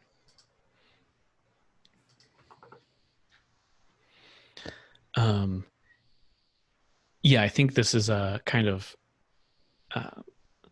like he invoked Nancy from The Craft, so I think it's very like comedic or not comedic, but like cinematic, like overly, So I think where he's kind of bleeding from his arm here, like it's almost like I'm thinking just like crying tears and stuff, and like oh, I coughed some blood now. It's like all kind of like movie internal bleeding. Yeah, she's bleeding from her eyes. You see, she suddenly now blood is running down her arm in sympathy to where you cut yourself, and she's kind of falling back, and she's trying. Suddenly, because that's like some of her base primal pattern. Her attention to the chair's dropped. She's trying to concentrate on keeping herself together right now. Yeah, I think Clay's like, I know you just didn't try to fuck with me. His come back from that. Gargle. Silas. Yeah, this all sucks the most. Also magic. Yeah. Blonde, weird-faced Emma Stone is still coming at you. His fingers start playing with that string, doing weird cat's cradle sort of geometric forms as his fingers like fly faster and faster and faster till his hands start to blur and the string starts like rope burning into his fingers and his knuckles. And as the string starts turning like blood crimson red is when he'll hopefully burst forward across the room in a high speed and, dive at Clay.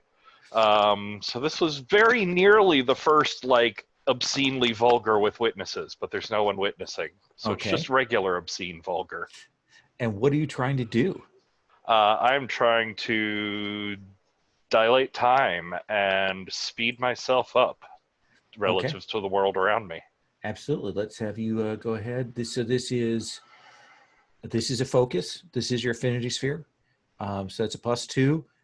Doing it fast. So -1. So let's have you roll. And then +1 from my acting fast that I rolled a minute ago. That's right.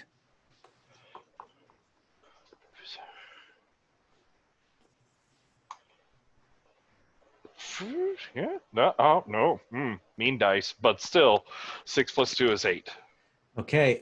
It happens, but choose one. It's not as powerful, or we get more storm. 7 to 9. The effect happens. Add 1 to your paradox modifier. And I was doing this as coincidental. It's wildly not coincidental magic. I guess right, because we do have people in the vicinity to. Well, the vulgar magic has nothing to do with whether people see it. It has to do with whether it's physically possible. That's right. And me moving at superhuman speeds is not. So 1 to paradox modifier and gather. And what do you want as your choice? Gather and choose one. It's not as powerful as you had +2. I'll go +2 to paradox modifier and storm gathers, but the effect is full strength. Okay, absolutely. So what is the effect you want to have with this speed? What is it you want to do with that right now? I'm trying to, run straight at Clay, babbling at high speed about, we gotta run, we gotta go, they're very dangerous, there's lightning in an elbow, and basically just catch him around the waist and keep running at very high speeds away from these terrible women. Then I think we will see you get outside, out the other door here, giving yourself some room. And I think you'll see this woman with a backpack on kind of walking up, sees you blur out of that building. You see she looks at the two of you. You recognize her as the woman you're looking for. You see her drop her backpack and run really, really fast. Oh, shit! Tell me, Thomas, how do you take this poor guy out who is underneath this car? And by poor guy, I mean this murderous technocracy agent who would like to kill you. So, all right, the other one is already You The other hear the one's dead. sound of his body hitting the concrete. Yeah. It echoes for you. You hear every bit of it. This one's injured and disoriented from me kind of stopping its teleportation. Yes. Would it, like, how hard would it be to be able to, like, quickly pull him out from underneath the car and kind of pin him down at, you know, as Malachi maybe makes his way over to help out? Is that doable? Or is it like I'm gonna or is say he you like just pulling a gun right now? Or I think that you have a moment to yank him out and hold him in position if you want to just do that to hold him for Malachi. Yeah, I think I've Malachi, help! You know, as I'm doing this, because I'm gonna pull him out and try and. Malachi pulls this helpless guy out from under the car, holds him in position for you. Do we want to take a prisoner here? What? Yeah. Thomas is in over his head at this point. Dr. Rogers.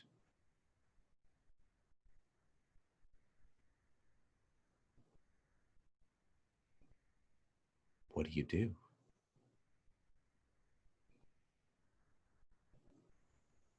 Oh, I'm so sorry. I was reading our chat. Did not catch that it switched to me. Oh, I'm so sorry. Please repeat.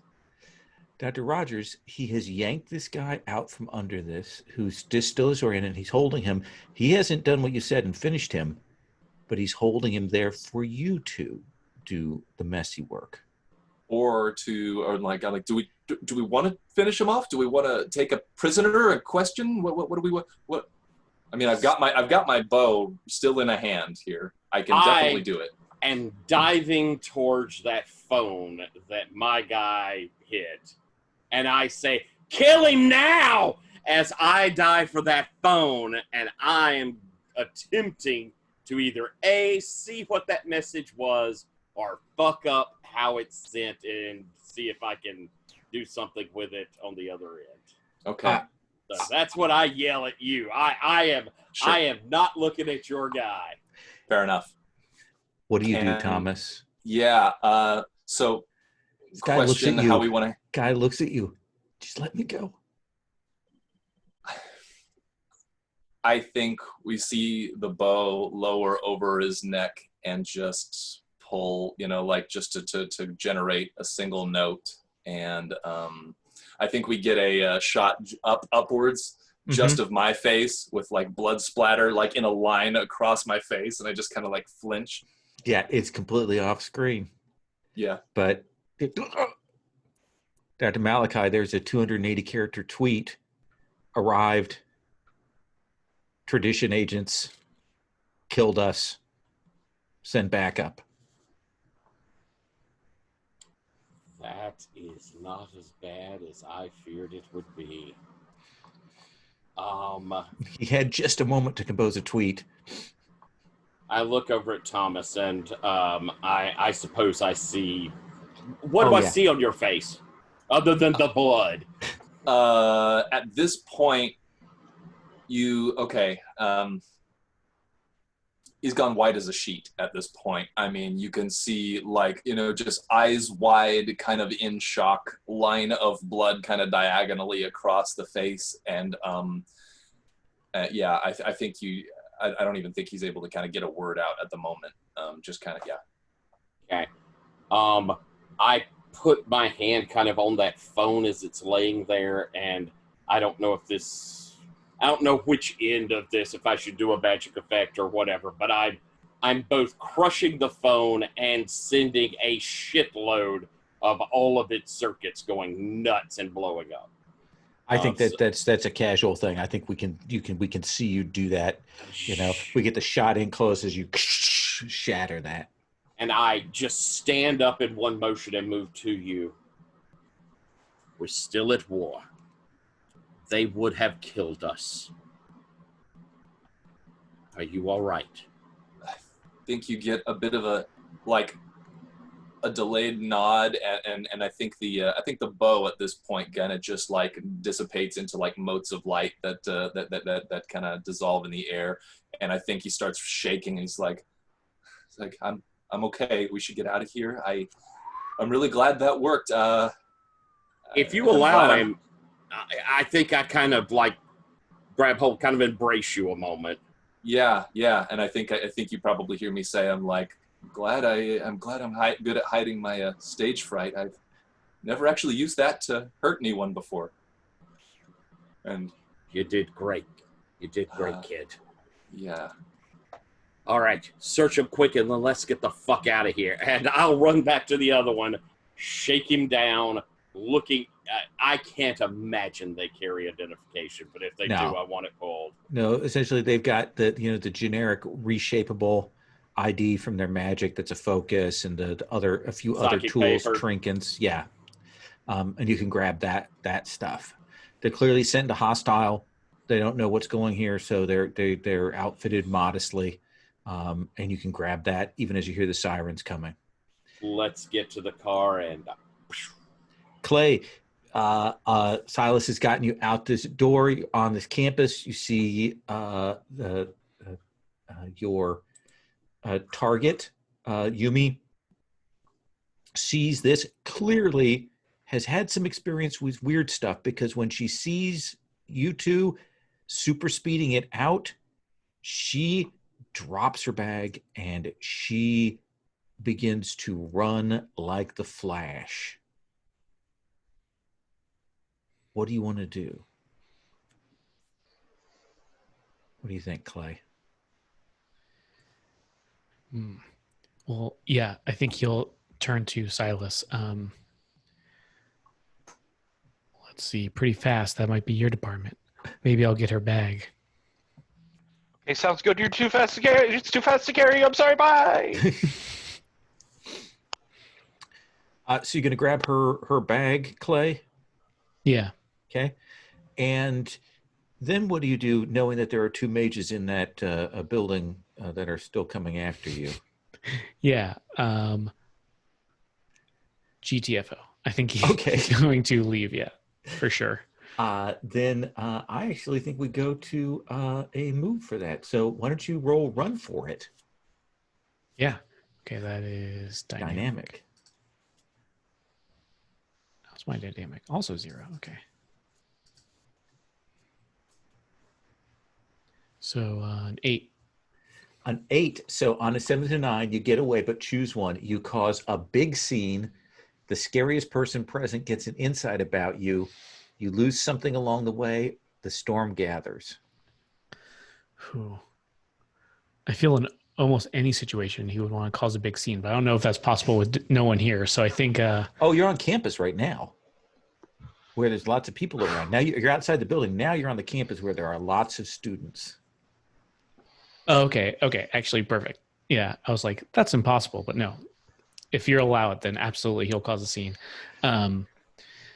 Just like I think he grabs this bag and just like what do you say? Just two disgusting Republican Nazis in there destroying everything. You won't believe the things they said. And he just yells and just like, if there's anyone gathering, just walks away. Yeah, I think you'll look and they hit out in the crowd and they come out. One of them is bleeding. They come out here. They see students are all kind of looking this way. Suddenly, they're in front of a bunch of witnesses. You've vanished off into the crowd, and they're just scanning around trying to find you. Even as people are like, boo, and yelling. I think as he's them. going through the thing, he's like, they believe in QAnon. I heard them. And Silas, you and Yumi are both in vulgar space, as it were. Oh, so very. What do you want to do? I want to catch her and stop her from running through public places in clearly impossible ways. So that seems like you're trying to shut them down. Ooh, interesting. Okay. Primordial. Oh, good. I'm terrible at that.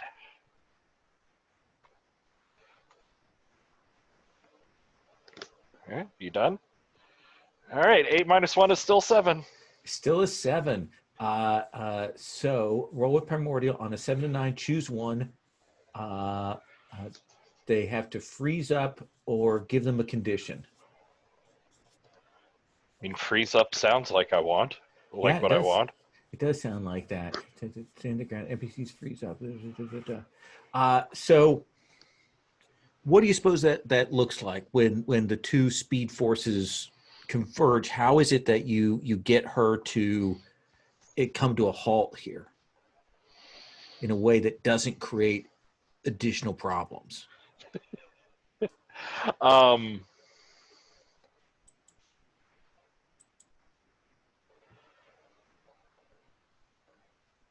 uh,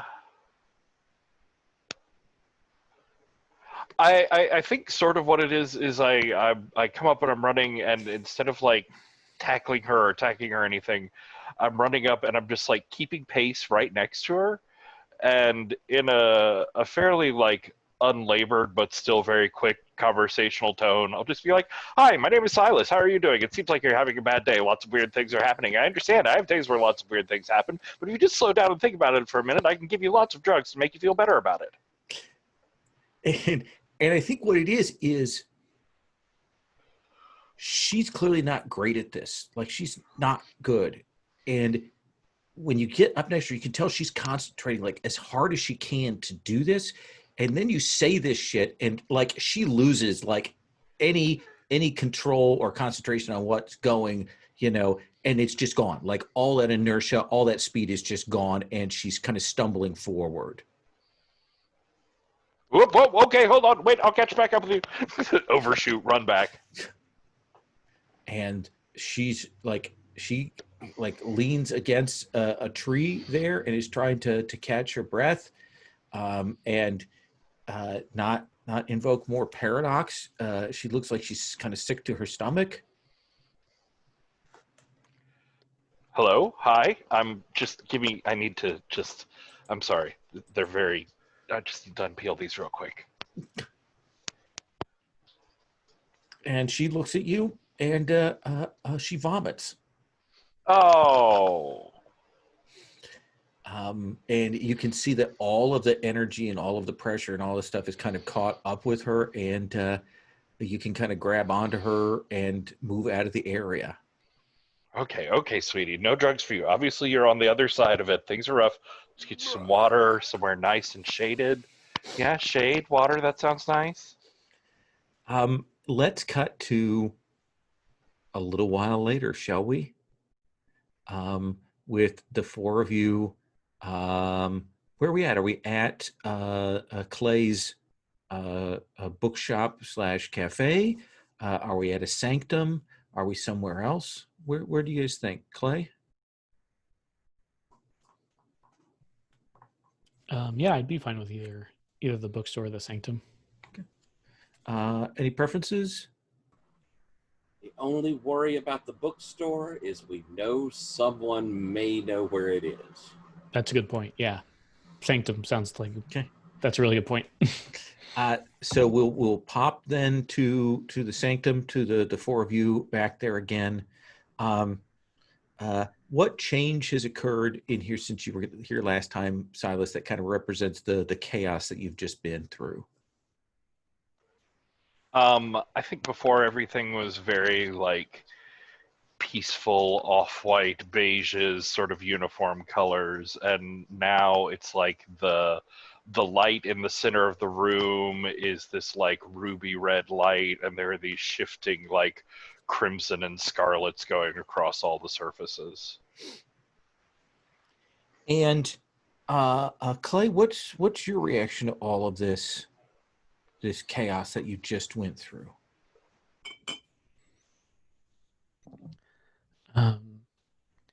Yeah, I think internally Clay's almost like shell shocked, but that mostly he used the the red life thing to harm people. After your arm is probably still hurt. Oh, from cutting yourself there too. Yeah, that's true.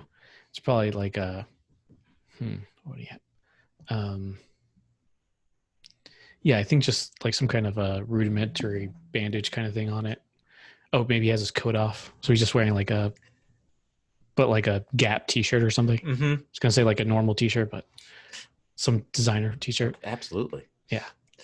So you can do that, and you've got enough skill to be able to close that wound up pretty quickly. Yeah. Here in this space, Thomas, what's your expression now that you're coming down off of this? As soon as they came in through the door, I think Thomas kind of like slowly turned to one side, just very close to it, and put his back up against the wall, and it's one of those slow slide down kind of things, and I think he's got both knees kind of hugged to his chest, and he's just kind of sitting there staring off into space at the moment. This is not, his awakening is still pretty recent, like, within a year or so, and again, this is, literally the first time he's ever harmed someone, I think, with it, even though he looked like he knew what he was doing, maybe. Do you still have the blood on your face? I don't think I would have been with it enough to do anything about it. I think if it's gone, it would only be because you would have noticed it and done something. And whether you would do that or not, obviously up to you. Then I think probably everyone can see like a hasty swipe. But there's still, like, I have blood on me. I shot a guy at short range. And I think you could probably see where a hasty swipe was made for the blood that's on Thomas. I think Yumi is definitely her expression when she's come in there and now she's kind of recovered is she's probably catching the last little bits of the blood being cleaned up from amongst the crew there, and her eyes are wide with like, what, just what? It's fine. It's all right. I mean, it would be easier on drugs, but no, everything's going to be fine. It's just the world is full of magic. You're a large part of that. You're filled with magic and stars and creative energy and all that. And also some people with computers are trying to kill you. Also, at the mention of drugs, I think that wakes Thomas up a little bit, and he pulls a bottle out of his pocket and grabs one pill, just downs it really quickly, and it's back in his pocket. No. She kind of looks at the drugs. She goes, I'm on a scholarship.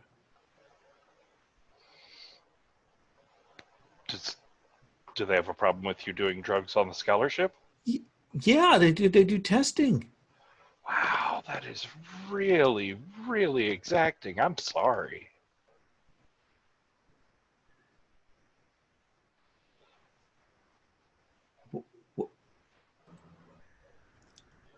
And she kind of just lays down, I think, at that point. Yeah, and I think Clay's just like, oh, I'm so sorry, honey, but you're in really great danger here. And unfortunately, the four of us are really the only people that can help you. Oh, you poor thing. My heart really goes out to you. She doesn't find all of this particularly reassuring or comforting, despite you not intending it to be. She ended up on the floor. Oh, sorry. I think she does kind of just finds a couch and goes to kind of lay herself there to try and she's kind of still in shock right now. I'll have moved as soon as we came in, and I'll have given a look over to this and that kind of over my shoulder when she said that. But looking at my two companions, clearly you can see we've been in some shit. But I will have knelt down with where Thomas sank and kind of like, put my hand on your arm. We're back here, it's safe. Don't talk this out. It's fine. You did what you had to do. You'd get kind of a hesitant nod, and if you put your hand on a shoulder or something, I might cover it up with my hand and kind of grab and just nod. And, yeah, like, okay. I'm terrible Whatever at it, you but say. it could be an inspire. Interesting idea. Do you want to do that? Yeah, I'm just awful at it. Can I, however, invoke the insight I have with Thomas of his strained family relationship to kind of pull in that we're the family you're stuck with, we're the family you got. Absolutely. I believe you can use that for advantage on this roll. Thank you. And does that use the insight? I'm not sure that. Yeah, it does mark your insight when you use that. So I get rid of it, or it's marked? I believe it's marked. I believe you can restore that. Oh, well, I will look that up. Exactly. Okay. Well, then I'll hold it there for the moment and just put a slice through it. All right. So I'm rolling with advantage, which is nice. I'm going to add a die. So let me stop here. Actually, so let me insights. To spend an insight, you describe how you're taking advantage of it. You can add +1 to a roll. Oh. You can subtract from another roll. You can force an NPC to falter, freeze up, or hesitate. You can force an NPC to act with disadvantage. You can increase the harm, it is something that you gain and then spend. Okay, so I'm spending it and I'm getting a +1. Yeah. All right. So boom, it's gone. Seems like a worthy +1, and I am rolling. Oh, you freaking whore. And I got a 6. You got a 6. What condition are you getting, Dr. Malachi? What goes wrong in this speech, and what condition are you giving yourself here? How about something like detached? Would that work? Where I'm honestly, as this comes, and depending, I'm trying to be cared, but honestly, this is flashing back to the war for me, and I kind of moved away from being that caring and being really focused on they're the enemy. Yeah, and let's say detached in the most kind of cold way. All right. I tried to be nice and see what it got me. Absolutely. But yeah, so I fell there. Clay, Silas, Thomas, what do you guys? What's? Do you want to return to the Crucible? Do you want to set new plans? Do you want to discuss options? I suppose we need to figure out. We're still trying to figure out how these people are connected. So, I mean, maybe she knew Register Monkey. Maybe she could help us figure out who the others are. I mean, obviously not now. She's still whimpering and whatnot. Yeah, not a bad idea. It seemed, my pet theory is that they're all just awakened, but it seems strange that just all 7 of these would kind of appear to me, I guess. Must be some more connection to them.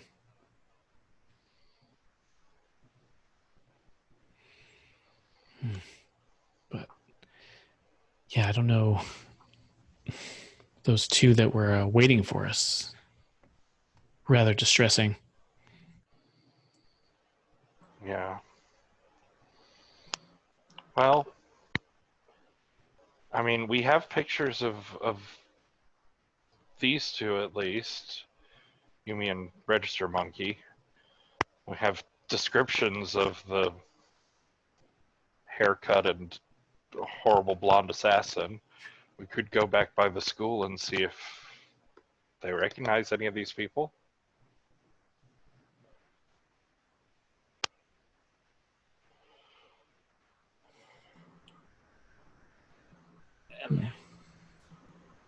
I should say that these techs, they saw Glass Tower as an enemy. They thought it was traditions. They don't know that that's wannabe techs in there. They're as blind as our people are to the Crucible. And at the moment, they still don't know about the Crucible. they're going to be coming in, and possibly the only target they know about is Copernicus. They didn't send off a better message than that. And I'll kind of look at Thomas and sort of be delicate, and those two won't be reporting any further.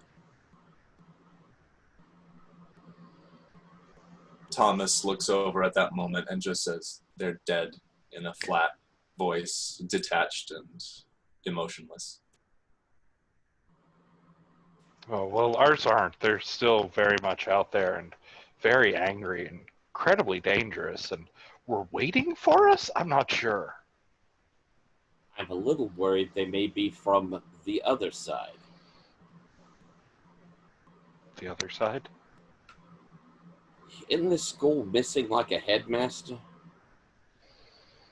He died in the something time magic. These didn't seem like text to you guys, did they? They didn't seem not tech. Well, I can't say for sure. All I know is that our technocracy doesn't yet know about the Crucible, at least from what we could turn, and thinks that Copernicus is an enemy. We could focus them in there. Maybe they'll destroy that problem for us. And the I mean, the people at the Crucible, our traditions don't know anything about them and are viewing the school as some sort of dangerous incursion from across the gauntlet. So, I mean, maybe it wasn't just the school. Maybe they've both been stuck outside. Thomas chimes in and says, "They're the same. I could hear it when we were first doing reconnaissance. It was exactly the same as the Crucible. A different melody, and then where they interface with the city itself, kind of the barrier, it was that discordance. It was outside as well as the Crucible."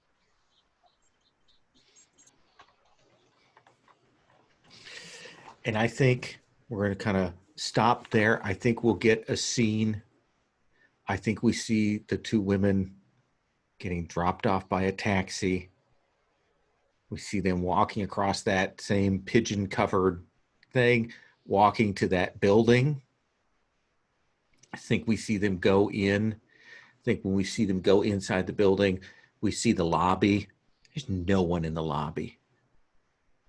We see them go to the elevator. They go up some floors to another floor of that building. They get off. There's no one in any of these offices here. And to see them walk to an office and go in, and we'll see that figure that we've seen, Clay has seen, we'll see that Copernicus figure, and the woman goes, "We saw that person that you gave us the details on. They were there. They're not Crucible. They're not from the Crucible. I don't know where they're from."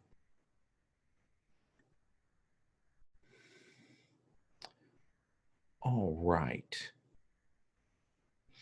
We'll have to decide what that means. And we'll see him kind of look down, and we see the picture of the register monkey. We see a picture of Yumi, and we see some other pictures on the table. And he says, "We need to recruit before they do." And that's where we're going to leave off for this session for next time.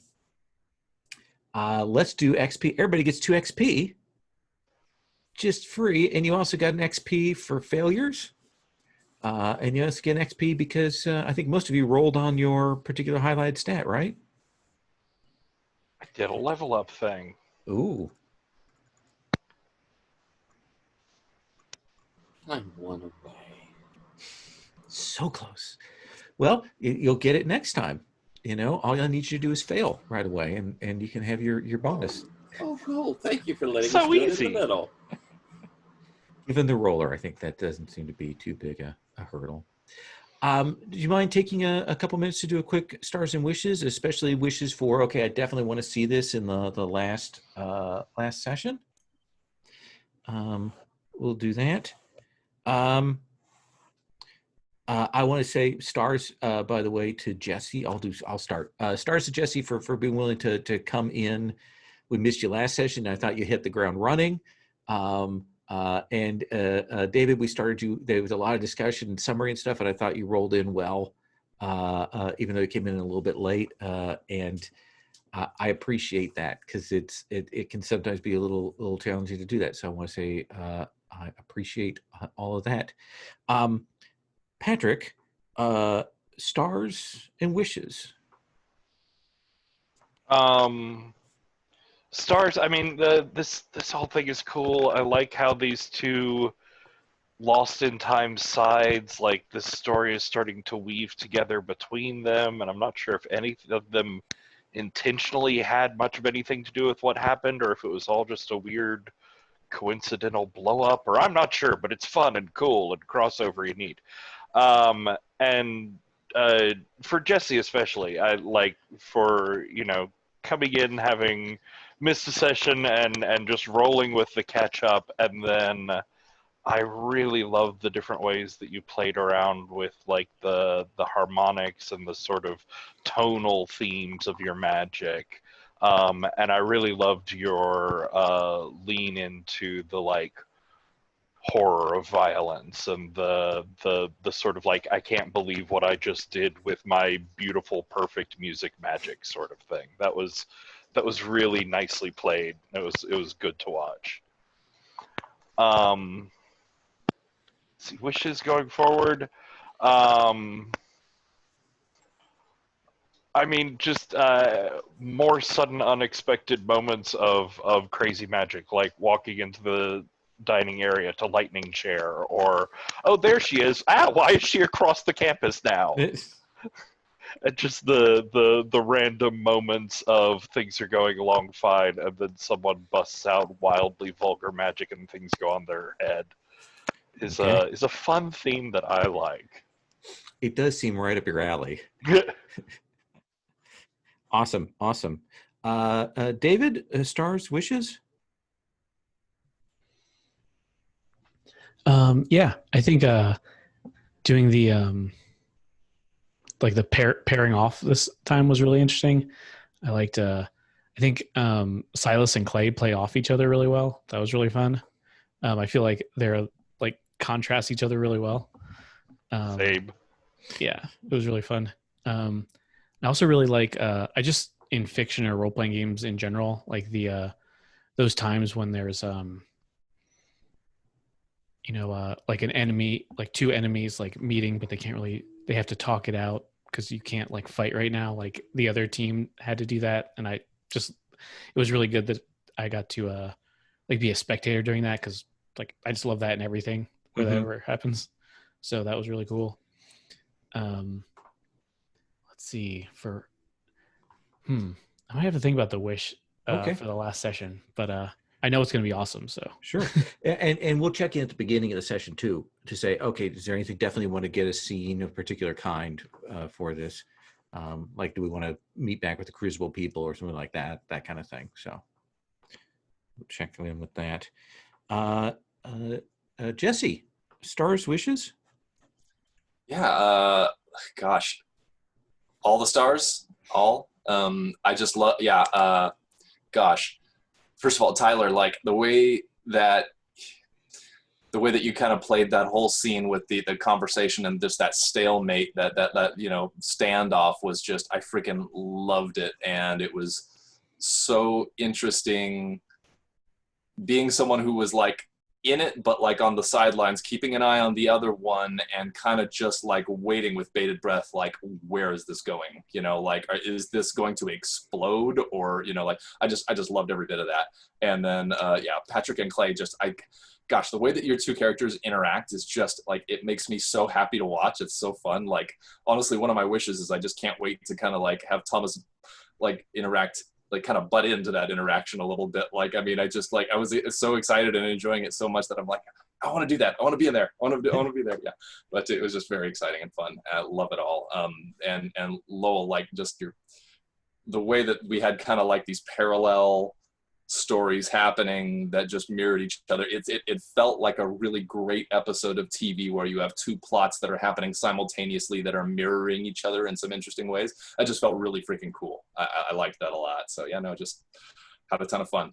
As far as wishes go, I'm eager to see with Dr. Malachi and Thomas how that, you know, after that really nasty scene together, like, is that going to push them apart? Is it going to bring them together? I'm still unclear from Thomas's perspective, so I'm really interested to see that. And then other than that, I'm just excited to see where things go. I know it's going to be a very strange, fun, weird, exciting finale. So I do want to say one of the things I really appreciated. I appreciated Silas and Clay not immediately going, okay, let's just fight these guys in the student union. I thought that was a really interesting, and like the choice fit so well with that. And then I thought with Thomas and Malachi, it was a real illustration that you've got two pairs of people who are both incredibly dangerous, and there is no way for them to necessarily back down, or like there's you can hold it in place, but there's no great options for diffusing that. And I thought that scene felt really, really real in a way.